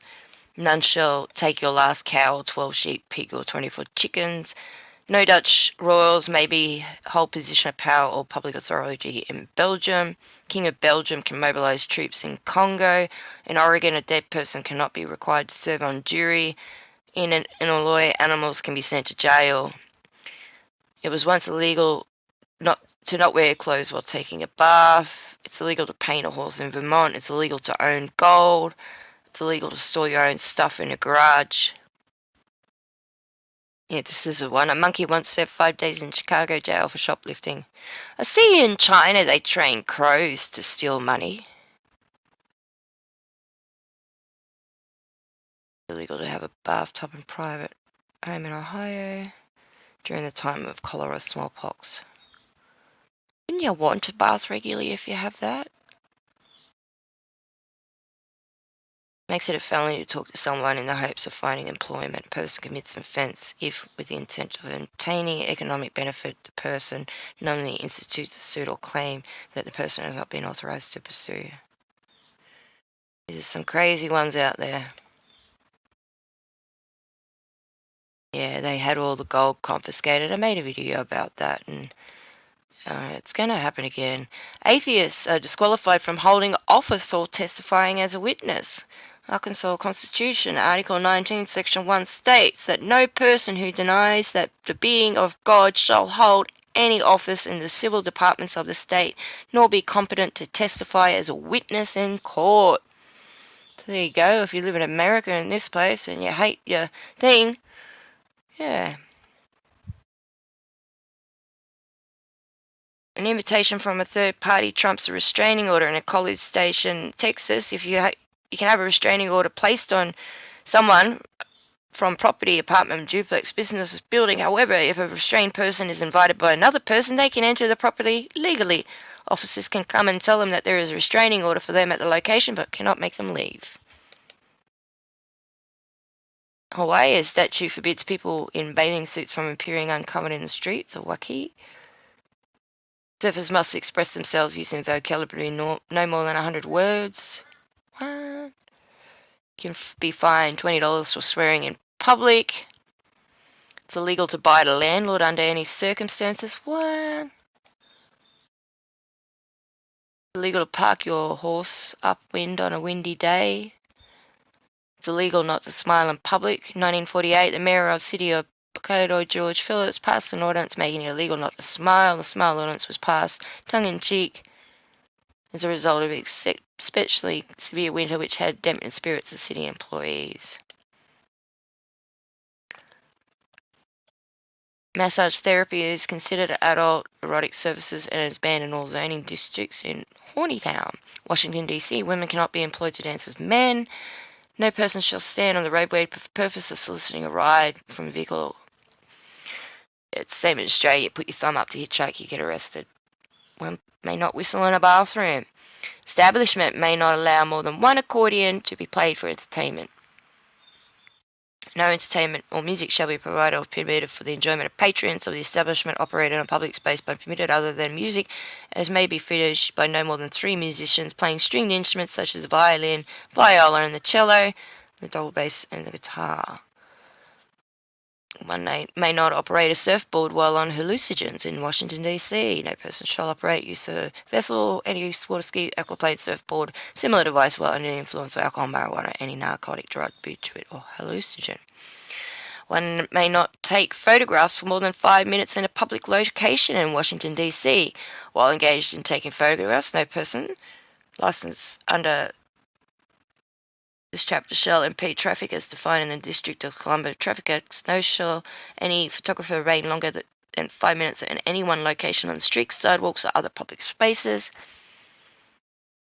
One may not dance for more than 12 hours in any 24-hour period in Washington, D.C. Santa Claus may not be used to sell alcohol. No preaching, exhorting, or lecturing shall be conducted for a total more than 30 days at a single location. Manure may not be deposited without a permit. No prescription sunglasses, hats, clothing that exposes armpits or bare back, midriff, see-through clothing or accessories with protruding spikes are not to be worn in school. All horse-drawn vehicles must have a brake.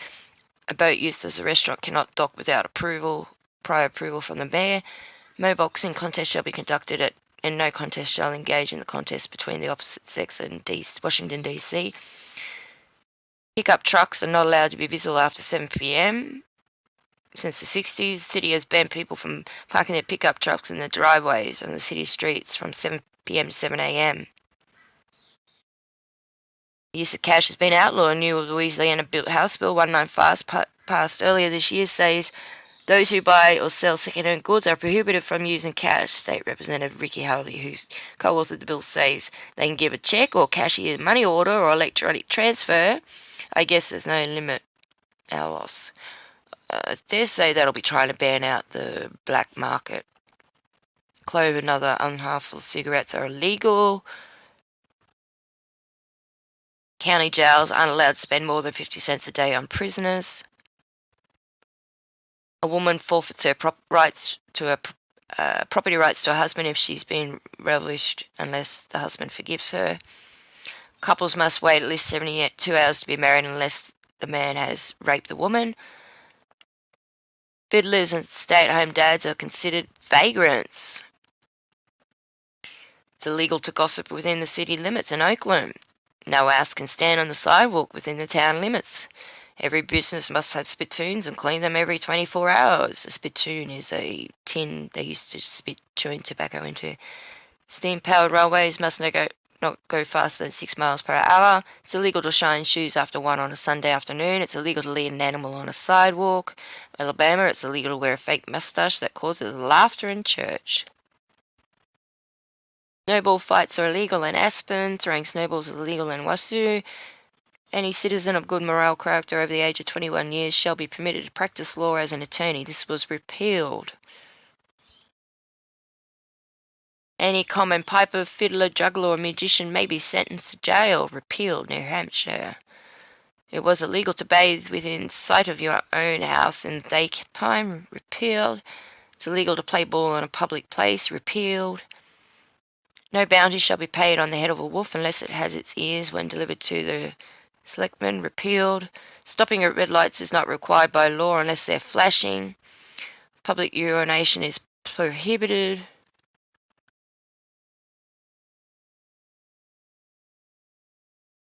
It's illegal to tattoo a horse with the intent of making it unrecognizable to its owner.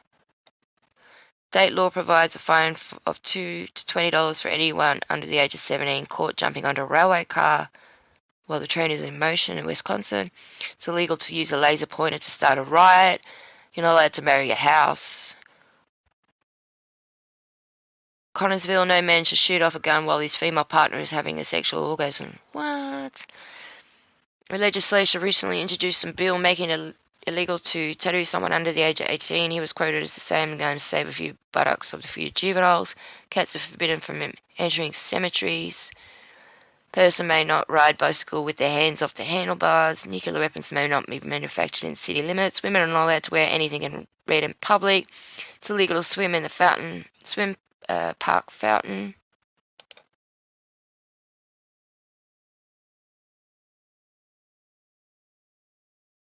The United Kingdom taxi driver must ask passengers if they're suffering from the plague or smallpox. As part of the Public Health Control of Disease Act 1984, sections 33 and 34.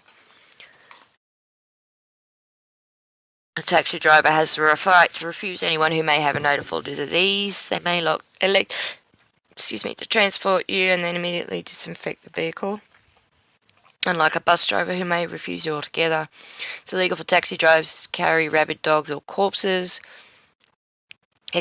Except on Sundays, it's lawful to kill a Scotsman in York if he is carrying a bow and arrow. New law reported in the Guardian newspaper April 2005. Turin imposes €500 for owners who fail to walk their dogs at least 3 times a day.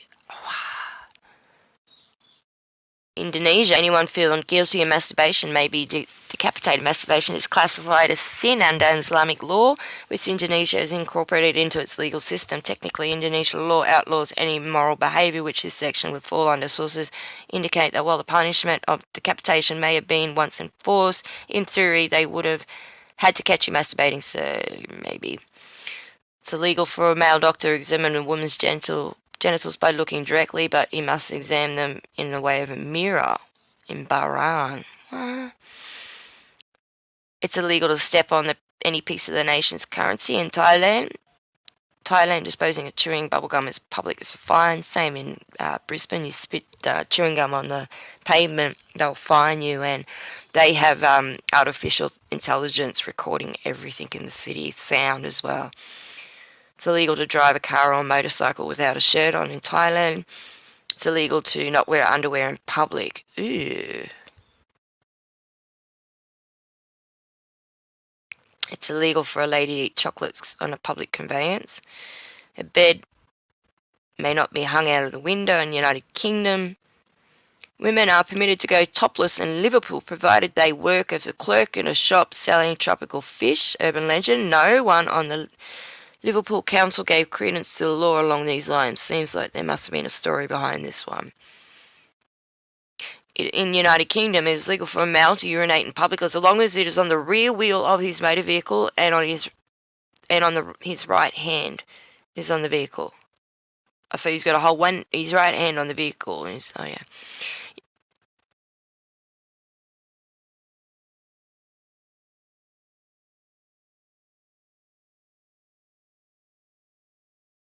Any whale that's washed up on the shore is the property of the Queen, so she can use it for bones of her corset.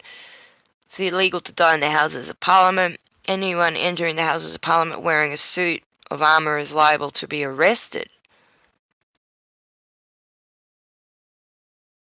A member of the House of Commons is allowed to resign his seat. However, if one wants to leave his post, he applies for and is automatically granted the stewardship of the Applesby 100, which is a job with no duties or pay, but which makes him ineligible for membership of Parliament. A hackney carriage taxi driver must carry a bale of hay and a bucket to feed his horse. Pregnant woman may relieve herself anywhere she likes, including in a policeman's helmet in the United Kingdom. It's illegal for any commoner's pet to have carnal knowledge of an animal belonging to the monarch. It's illegal to go 100 yards within the Queen when not wearing hose, stockings, or must be a hat, socks, or stockings. It might be shoes. Shoes, socks, or sticking a postage stamp on an envelope upside down is considered treason. Didn't know that one.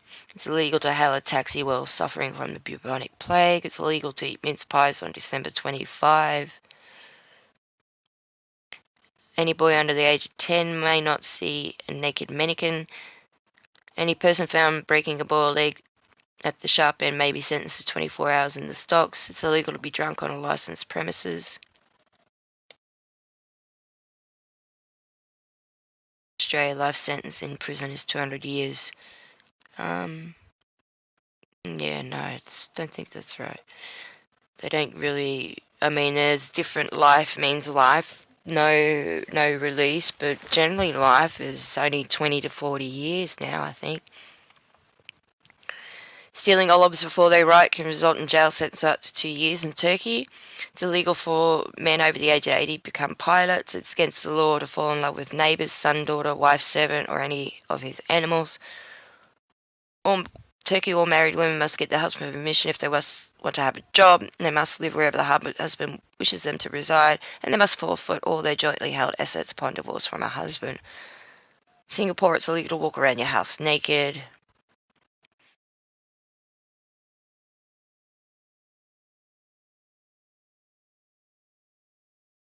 The legal age for straight sex is 16 unless the person is in the care of an older person, in which case it's 18.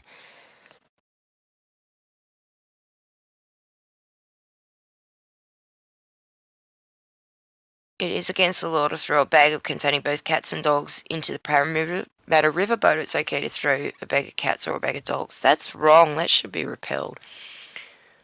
In Queensland, it's illegal against the law to ask any person if their father was a criminal. No man under 4 foot 8 inches tall is allowed to surf at Klondike Beach due to the size of the waves. It's illegal to force a kangaroo to drink more than 6 bottles of beer. Sweepstakes are prohibited in Belgium. It's against the law to insinuate that someone is Swedish.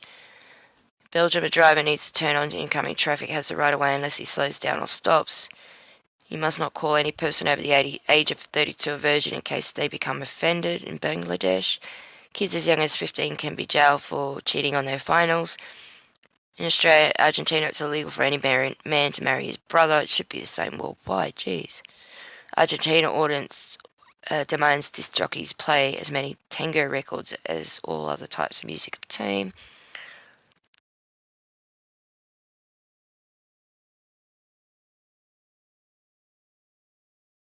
Further, businesses must provide rails for tying up horses. It is illegal to set fire to the wooden leg of a wooden-legged man. In Alberta, Canada, 30% of radio stations' output must be of Canadian content. Cambodia, it is illegal to international jump into any of the 10 million landmines that scare the country. It is against the law to use water pistols during New Year's celebrations in Cambodia. By law, anyone criticising the Khmer Rouge, the Hang Shem or Hang Sem regimes will have their heads chopped off. Khmer Rouge was horrible. Belgium, it's against the law for a pub to sell more than 25% of foreign beer. Belgium, it's still legal to throw Brussels sprouts at tourists. A girl must have a written permission from her father before she can wear a miniskirt that is more than 4 inches above her knee. It's illegal in Antwerp. It's illegal to wear a red hat while walking down the main street. It is illegal to urinate in the city. No more than 3.5 inches of water is allowed in the bathtub. Coburg, if you have a water trough in your front yard, it must be filled by 5 a.m. Citizens may not publicly remove bandages in Canada. Children must not be buried alive in snow deeper than 6 feet in Canada. By law, your parents or grandparents must have come from France, Scotland, or Ireland, Canada. You may not own a dog or a paper mache cabin. It is an offence to have more than 2 colours of paint on your house. Wooden logs may not be painted in Alberta. It's against the law to use dice to play craps. Ottawa, it's illegal to eat ice cream on the Bank Street on Sunday. Children under the age of 5 must not be locked in a refrigerator. It's illegal to climb trees. The speed limit is 80 km for cars, but cyclists have the right of way. It is illegal to water your lawn while it's raining. Driving on the roads is not allowed. New Brunswick. You must repair your car in the street. You must not repair your car on the street in Canada. The colour of house and garage doors is regulated by city bylaws. It's illegal for clear and non-dark sodas to contain caffeine. It is illegal for clear or non-dark sodas to contain caffeine. It is against the law to make burgers out of polar bears in Canada. It's illegal to show affection in public on Sundays. Apples must be green. Residents are not allowed to have internet connection faster than 56k. It's against the law to leave your doors and windows open if you're away from your house for more than 1 week. You must not drag a dead horse, Yonge Street, on a Sunday. In Toronto, it's against the law to swear at your mother in public. It is illegal to curse in any language other than French in Quebec. It is completely illegal to hit innocent little seal pups over the head with a heavy club apart from every day of the year. It is against the law to impersonate a foreigner. All business signs in the province of Quebec must be in French. Imperial law stipulates death by torture to anyone who discloses secrets of how to make silk in China. By law, if you pass anyone over the age of 70 in the street, you must bow to them and say a prayer to the gods of the ancients. Beijing, drivers of power-driven vehicles who stop at pedestrian crossings are liable to fine up to 5 yen, Article 40 of the Beijing traffic laws. Margarine producers can't make their margarine yellow. I think it's just something yellow. It's a carcinogen, the colour. It's illegal to turn right on a red light at any time. Same here in Australia. They do have in Sydney and Melbourne where you stop at traffic lights and you're turning left. If there's signs say you may stop after stopping on a red light, you can go. They trialled it up here in Queensland, but they got rid of it. It's only left, but they got rid of it. If you're released from prison, you must be given a handgun, bullets, and a horse, Canada, so you can ride out of town. Wooden logs may not be painted. Comic books which depict any illegal acts are banned. You may not pay for 50-cent items with only pennies. You may not paint a letter as it will be slippery when wet. If a horse-drawing carriage is trying to pass a car and the horse becoming uneasy, the owner of the car is required to pull over and, if necessary, cover the car. Headlights must be on whenever the vehicle has been operated in order to distinguish it from parked cars. Before starting your car, you're required to check lights, brakes, steering, honk your horn. Also must do a visual check to ensure there are no children sleeping underneath the car. It's Belgium, Denmark. Attempting escape from prison is not illegal. However, if the person is caught, he is required to serve out the remainder of his term in Denmark. Any carport added to the building increases the value of the building by 15.5 times of the cost of the building, the carport. China may only have one child or a massive fine will be imposed. It's not true. Now it's 3 children they're trying to get people to have. It was lifted in 2015, and then 2018 they said you can have 2 children, and then in 2020 they said you can have 3 children, but most are still only having 1 children due to the cost of living. Rescuing a drowning person is not allowed as it would be interfering with their fate in China. To go to college you must be intelligent. It is now illegal to bind a child's feet to stop them growing. There's a thing, I'll show you. This is what foot binding is, and they wrap the feet from a young age and basically deform them so they can wear these petite little shoes. They can't walk. They can barely walk. It's a horrible practice. Pretty much to keep the housewife at home. This is how it's done. So they soak it, they curl in the last 4 toes over the sole of the foot. It takes 3 to 4 years to shape the toes under the sole, and they continue binding it and breaking the toes in the arch with force. Absolutely horrible. It's against the law to store more than 1 ton of explosive fireworks in the cellar of a house in China. England, any chef with more than 5 ASBOs must return home by 8 p.m. each evening. All males over the age of 14 must carry out 2 or so hours of longbow practice a week by supervised local clergy. When driving, you must have someone in front of the car to warn horse-drawing carriages and motor cars coming. There is a fine of 20 kr for not reporting when a person has died. No one may start the car while someone is underneath the vehicle. No man may say to his wife that she's uglier than her mother. The penalty is 1 year in prison.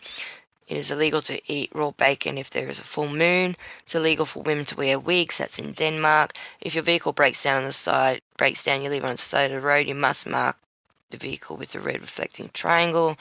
If a person finds a lost child, they can claim the child as its own, as long as the parent doesn't turn up within 2 hours in Denmark. What?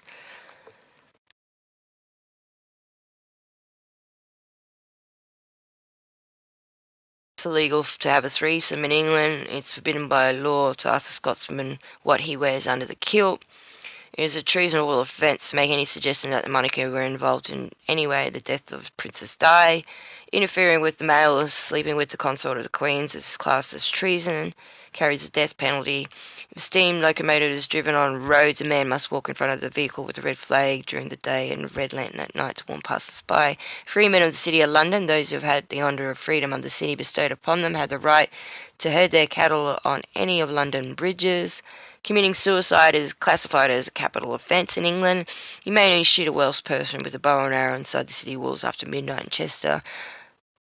It's illegal to have sex under the pier. Well, Morris dancing in Brighton. What? Yeah, well, we know who the Morris dancers are. It's offence to fall off the top of the Blackpool Tower under any circumstances. It's illegal to break a hard-boiled egg at any shop. At the shop bin, all land must be left to the eldest son. The exception of carrots, most goods must not be sold on Sunday. Steam locomotives are restricted to the speed of 4 miles per hour on roads. Picking up abandoned baggage is an act of terrorism. What? On the call, bring out your dead. Any family member who has died from the Black Plague must immediately be removed from the house to be carted away. London, companies may vote in local elections. By law, double-decker buses must be painted red. It is illegal to leave baggage unattended, same in Australia. It's illegal to be drunk on a licensed premises, same in Australia. A pillow can be considered as a passive weapon in Germany. Ashtray is considered to be a deadly weapon in France. It is illegal to take photos of police officers or police vehicles, even if they are just in the background in France. Criminals can apply for sanctuary in Notre Dame Cathedral and must be fed and watered for up to 6 weeks. I don't think that would be happening. Any man carrying onions must be given the right of way on streets. No pig may be called Napoleon. It's illegal to shoot an Englishman as they cross the English Channel towards France unless they are sailing in a boat of war. It's illegal to kiss on railways in France. It's illegal to die unless a cemetery plot has been bought first in France. Between the hours of 8 a.m. and 8 p.m., 70% of music played on the radio station in France must be by French artists. No one is allowed to play electronic games in Greece. Couponing is illegal in Greece. It is legal to strike anyone from Turkey with flanax, a small sword, except in an alternative Monday. It's illegal to dance naked at the Acropolis. It's illegal for one's car to run out of gas on the autobahn. During Oktoberfest, no person is ever legally drunk, no matter how much alcohol they have consumed. In Munich, by law, a pub can never be overcrowded. There's always room for one more drinker at each table, no matter how squashed people are. In Germany, it's illegal to wear a mask. Wow, that law hasn't been repealed, has it? It is against the law to mention the date of 1966 to any football ground. Every office must have a view of the sky, even if it's through a very small window.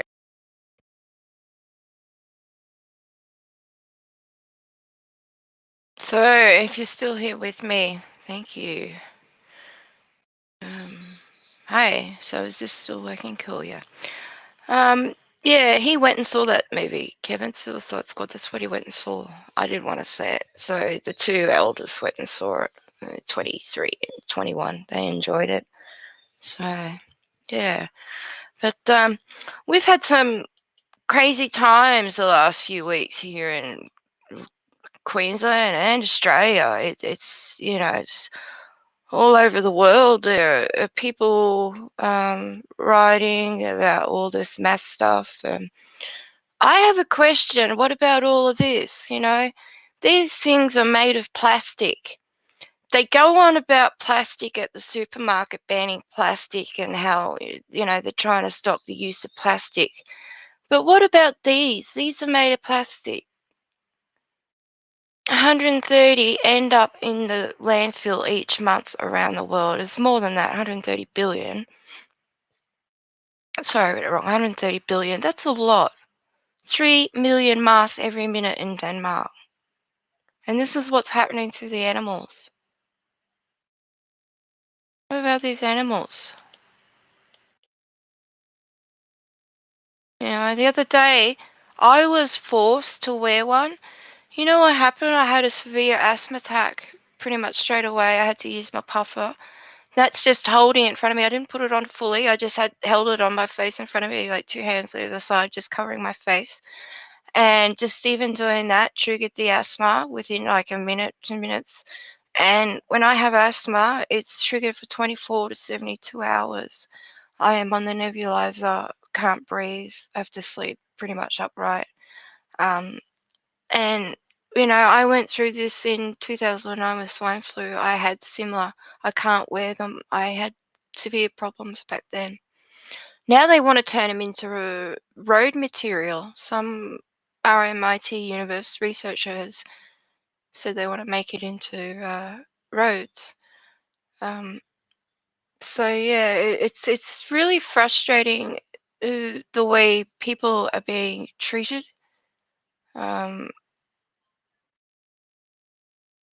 But yeah, plastic is all plastic. Oh, Skull's just shared the channel, great. But yeah, it's really frustrating. I'm not sure if the screen will share, but there are websites around that are showing exemptions. I don't know if you guys can hear me or see me still, if volume is working. I have no idea. No, it's not sharing. I'll go back.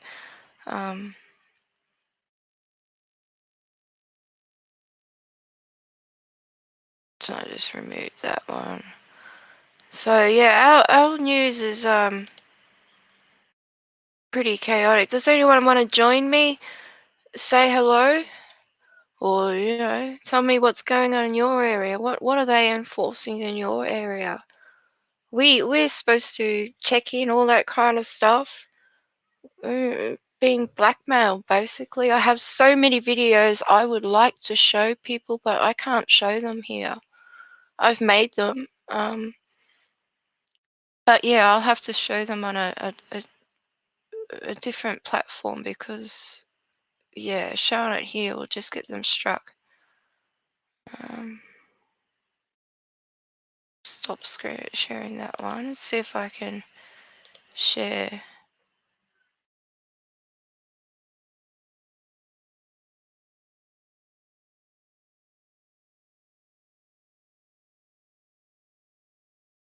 See if I can share, show you guys what's going on in our news, how crazy it is. Let's see if it's working. Yeah, it's working. Yeah, there's a link in the thing I've dropped in. Join me if you want. Let me know. I was just reading about what happened to Noah. Just prayers to you, Noah. Stay strong, mate. But you know, I think they're trying to use lockdowns as an excuse. I can't go and visit John. I've been wanting to visit John for over 18 months since the start of this happened. I went and visited him once, but I was so terrified. I did get held up at the border, but I was so terrified of being made to quarantine in, you know, a thing at my expense. It's like $5,000. Both of us, so each I'd have to pay that, and I don't have that sort of money. And they keep changing the goalposts. Like you might be all right in the morning, but by the afternoon they'll just lock the borders and you're stuffed. You know, they don't care.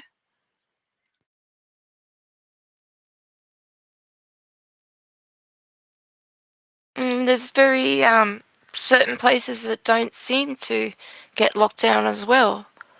It's very rare for a few places to get locked down. See, we've had mass shooting here. Look, gun license. UK. Oh, it's happened in UK. But see, they brought in these gun laws all around the world.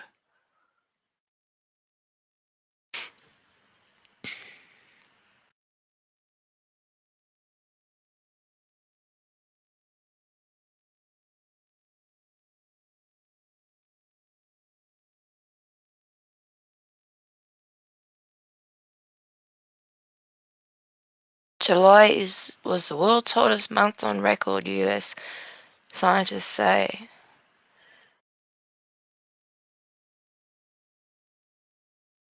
Queensland researchers say they've solved a decades-old quantum computing problem. Yeah, they do. They always bring up these gun laws at the time of these shootings. They always do. Like, as soon as Port Arthur happened, the first thing that happened were all these gun laws. Let's bring in these gun laws. Yep. So we're going to have another lockdown in Melbourne's public housing, are we? It looks like it.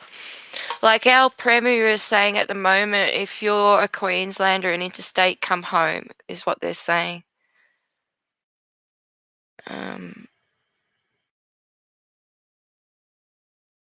People living at least 2 levels of the tower are undergoing 2 weeks of quarantine after being deemed Tier 1 contacts of the latest outbreak.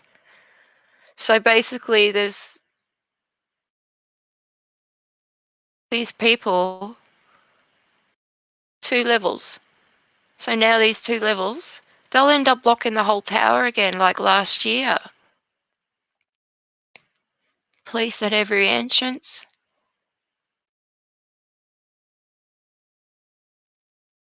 And there's no warning. It just happens. I don't watch the news. I don't know about these lockdowns unless my mum rings me. Or I get a text message from the government sometimes too. They send me a message. Oh, yeah, something's going to happen, and something's going on because the public are starting to. Apparently, we are belligerent, is what they call us. We're idiots. We're belligerent, and this comes from like the head editor of Sydney Herald. He called Australians idiots and belligerent. And if that's what he thinks of the people that buy those magazines, those people, I don't know why they're buying those papers and magazines. It's, yeah. From Monday, New South Wales has more rules that come into effect. Penalties for any breaches will soon be the highest ever seen. New South Wales Saturday recorded 466 new cases. Premier acknowledged the state had a major issue with escalation. To curb movement, more restrictions come into effect from midnight on Monday, and the police will launch Operation Stay Home, a 21-day crackdown with increased penalties. To assist the operation, New South Wales Police have requested an additional 500 members of the ADF, who will join the already 300 ADF personnel on the ground. Police Commissioner Mick Fuller said too many people were using excuses relating to exercise, the singles bubble, regional travel. They needed to close the gaps. I honestly think we can get New South Wales of lockdown quicker with these powers, he said.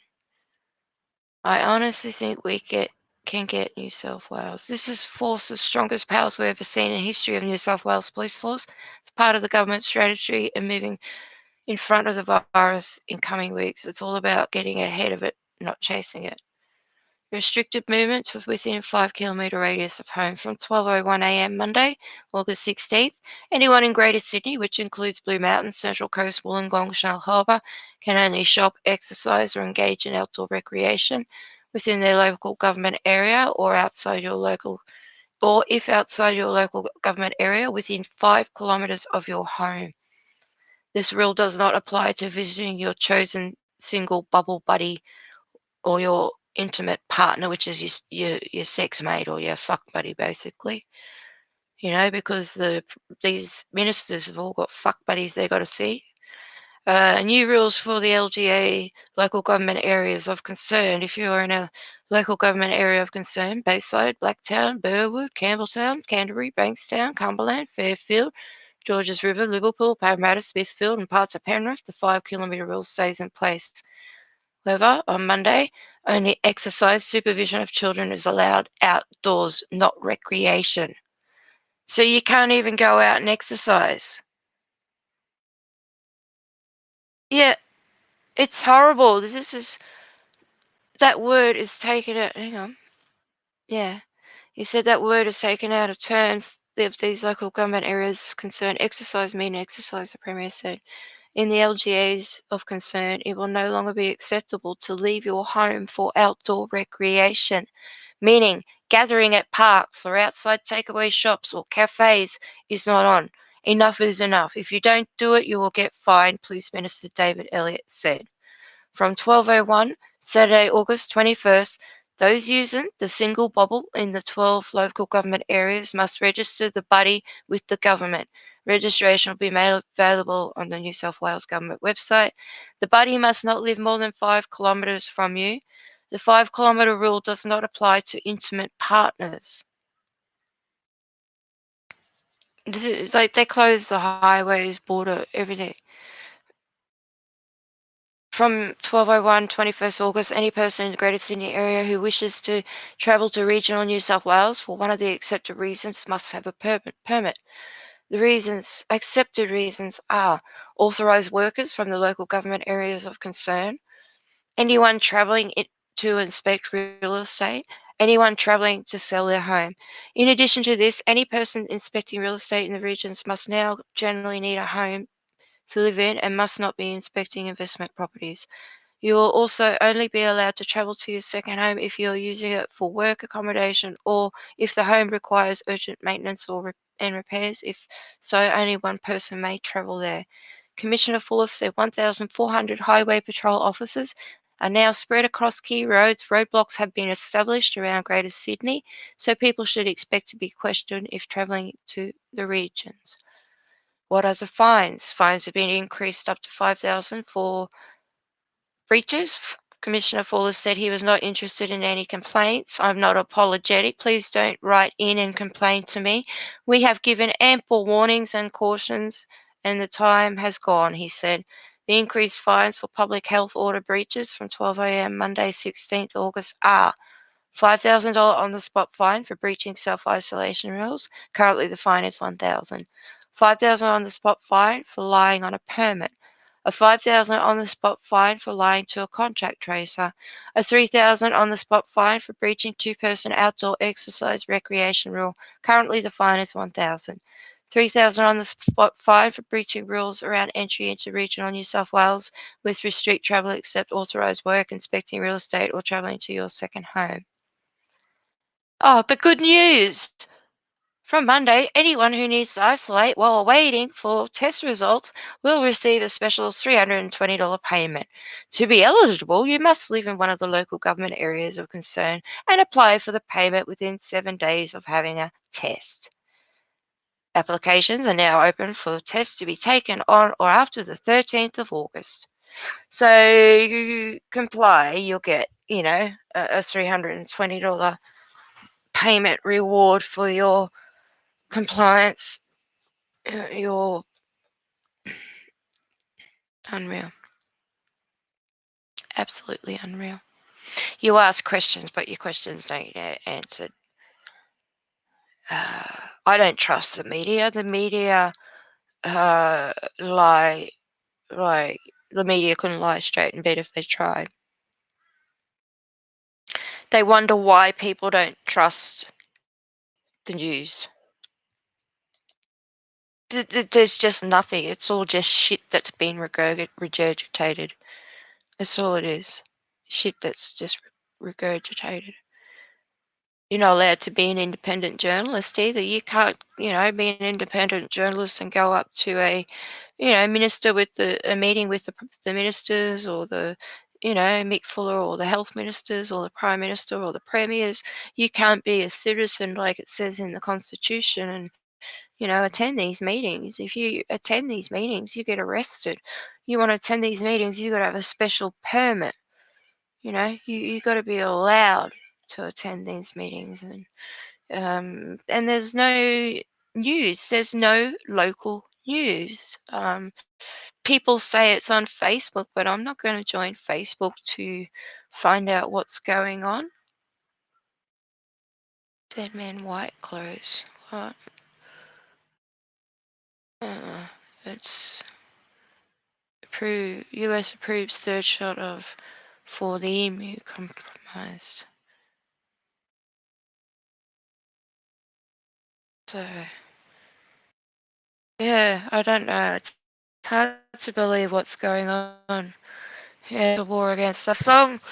I don't know if any of you listened to Michael Jackson. Michael Jackson had a lot of. He was born into it. He couldn't get out of it. But he wrote a lot of stuff into the music and artists on the album covers and in his songs. And he has a song where he says, "They don't care about us." And it's got a really catchy beat. And yeah. Oh, it's legal in Queensland, mate. They made prostitution legal years ago because the police were called up in the Fitzgerald inquiry in a prostitution ring. That's why Queensland had to make it legal. They made it fully legal here in Queensland now. It's disgusting.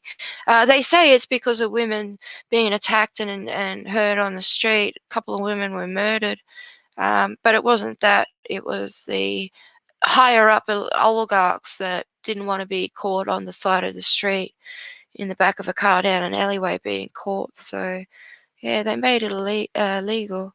But yeah, that song's just been going through my head recently, and all of that makes sense. They don't care about us. They didn't care about my health years ago. I feel for the people of Sydney and New South Wales. I really do. I know Queensland will be next because our Premier is talking about it as well. So I know it's coming. They're hinting at it. But there's no news.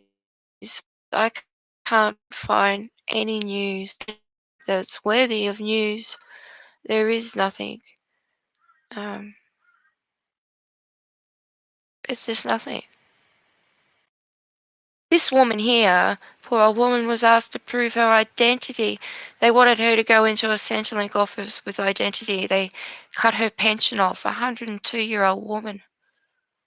You know, what's the world coming to? So, yeah, why don't any of you join me? Like, I'll drop another link in because I haven't got much more. I got a few other videos I want to share, but I can't share them here. The minute I go to share them here, it's gonna strike me down. I've already got a permanent warning on my channel. I'm not allowed to share. Careful, because I had several warnings before, but they were not warnings like I got now. The warnings were spaced apart, but this one says it's a permanent warning in red.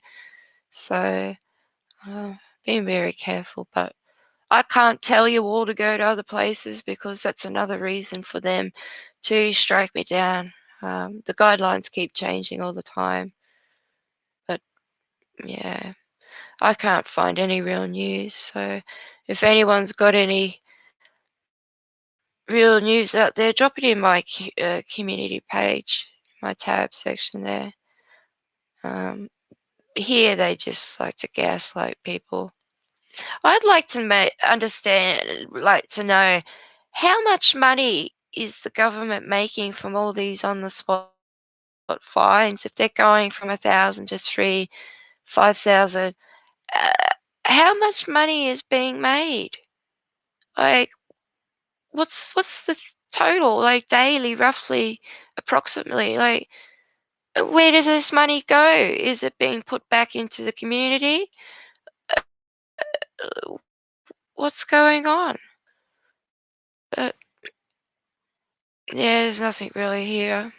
But if no one wants to jump in and say hello or want to look up anything or talk about anything, I might have to just say thanks for watching and appreciate you all here. I really feel sorry for you all stuck.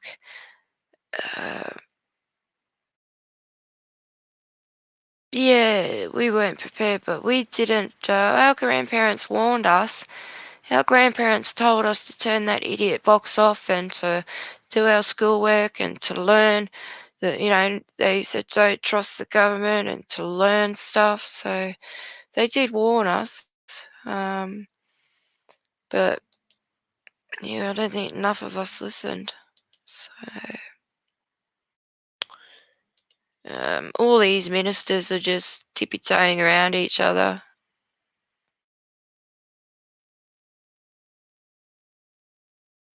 So they done it via Twitter. Outrages erupted after New South Wales leaders plunged the entire state into lockdown via Twitter on Saturday afternoon.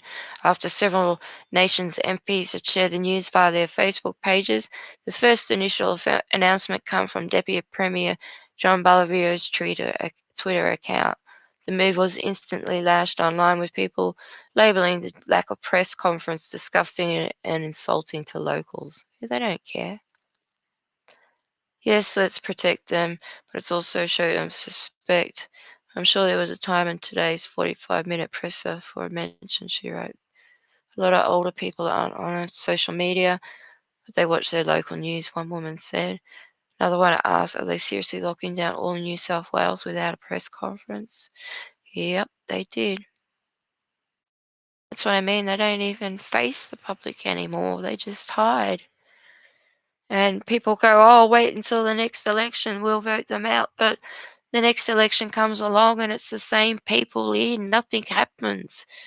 They use the same stuff they use over in America and all over the world. Well, they're all selected, they're not elected. Cafe forced to shut down over alleged repeated breaches. Popular Sydney cafe has been shut down by police after business allegedly repeated breached directions. Police said officers had visited the Skull and Rose Cafe at Leichhardt 10 times in the past 2 weeks, issued the owner 5 separate fines from breaching the public health orders. It's not known how much the man was fined, but the maximum fine in New South Wales for businesses breaching the public health orders is $55,000. So how many times was he fined? This is what I mean. How much money are they raising? Police served a Norton Street business owner with an order to close on Saturday morning. The man had also allegedly been seen on various occasions preparing and serving food without a mask, allowing customers to sit inside and outside the cafe. Under current restrictions, only takeaway is permitted. Everyone needs to wear a mask. New South Wales Police also alleged the man refused to display a safety plan when asked by officers, which is required under the 44-year-old cafe owner had previously been arrested and charged on 2 separate occasions, all related to the alleged direction breaches, police said. These matters are currently before the courts. Commissioner Mick Fuller said the owner had shown blatant disregard for the community's health and safety for an extended period of time. His business will now stay closed until I'm satisfied there is no further risk to public health, he said. During Saturday's press conference, Commissioner Fuller said more businesses will be closed over the next 21 days. When searching Skull and Rose Cafe online, Google Maps states the business is temporarily closed. As the state recorded its large ever spike daily cases, Premier Gladys Berejiklian announced tougher measures would come into place from Monday to try and deter people from leaving their homes or finding a loophole within the restrictions. Fines for breaching public health orders, including lying to contact tracers, will be raised from $1,000 to $5,000. $3,000 on-the-spot fine will be issued to people who breach the 2-person exercise rule. So, yeah, what a world we live in. I just love this world. I feel for these children, mate. What about the teenagers that are confused and believe all this crap? Like, I believe there is stuff, like, there is a virus and stuff out there. Yeah, I don't deny it exists, but how it's been played is just... what about every other virus and disease? Like, why don't they care about all those other viruses and diseases? It's like in the 60s they stopped the swine flu vaccination because it killed several people straight away, yet nothing's done now. We know why, but very few will ask questions. And yeah, and Britney's in the news again. Every time shit hits the fan, Britney's always in the news. So Jamie's dad agrees to step down. Wow, there you go. Jamie Spears has finally agreed to step down as Britney Spears' conservator. The US pop star's father, who has been her conservator for more than 13 years, has reportedly filed documents via his lawyer in Los Angeles Superior Court agreeing to relinquish his control of Britney's estate, according to TMZ. Despite the major about face, Jamie says he believes stepping away is not in his daughter's best interest. There are in fact no actual grounds for suspending or removing Mr. Spears as the conservator of the estate, and it's highly debatable whether a change in conservator at the time will be in Mrs. Spears' best interest, the court documents read, according to TMZ. Nevertheless, even though Mr. Spears is the unregretted target of unjustified attacks, he does not believe that public health battle with his daughter over his continuing service as his conservator will be in her best interest.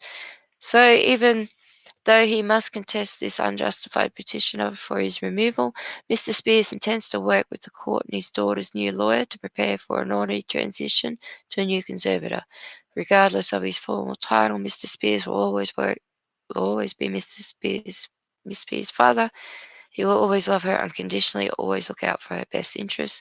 It's understood Jamie isn't stepping aside immediately, but will instead wait for process to drag out in the court for a new conservator to be appointed. Britney's lawyer, Matthew Rosengart, told the publication he was pleased with Jamie's decision, but disappointed he isn't stepping aside immediately. Yeah, please, so interesting. She was always in the news every time something bad happened with George Bush too. Always. Always. She's been through hell. Oh, have you seen what Arnie did?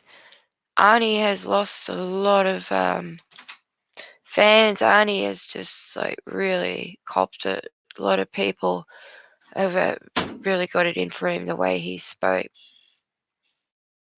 It was horrible. Goes, no, screw your freedom. You have freedom to wear, but you know something, you're a schmuck for not wearing one because you are supposed to protect your fellow. I'll leave the link in the description. It was putrid what he'd done, what he said. I won't play it because I'll just get striked. So, but anyway, I'm gonna love you and leave you all. Say thank you to everyone that is still here. See you later, Skull. See you later. Hi, Chris. Yeah, they've been with the USA with the mosquitoes. They've been doing all sorts of stuff with Zika and all kinds of different viruses. They've been genetically manipulating the mosquitoes so the males will breed and kill the females or something. They've done a lot of stuff. See, in Australia we have dengue fever and also Ross River virus. Ross River virus comes from nowhere. And it's a very nasty bloodborne disease that's transferred by the mosquitoes. So, but a lot of the Vietnam vets come back with some sort of virus from the mosquitoes as well.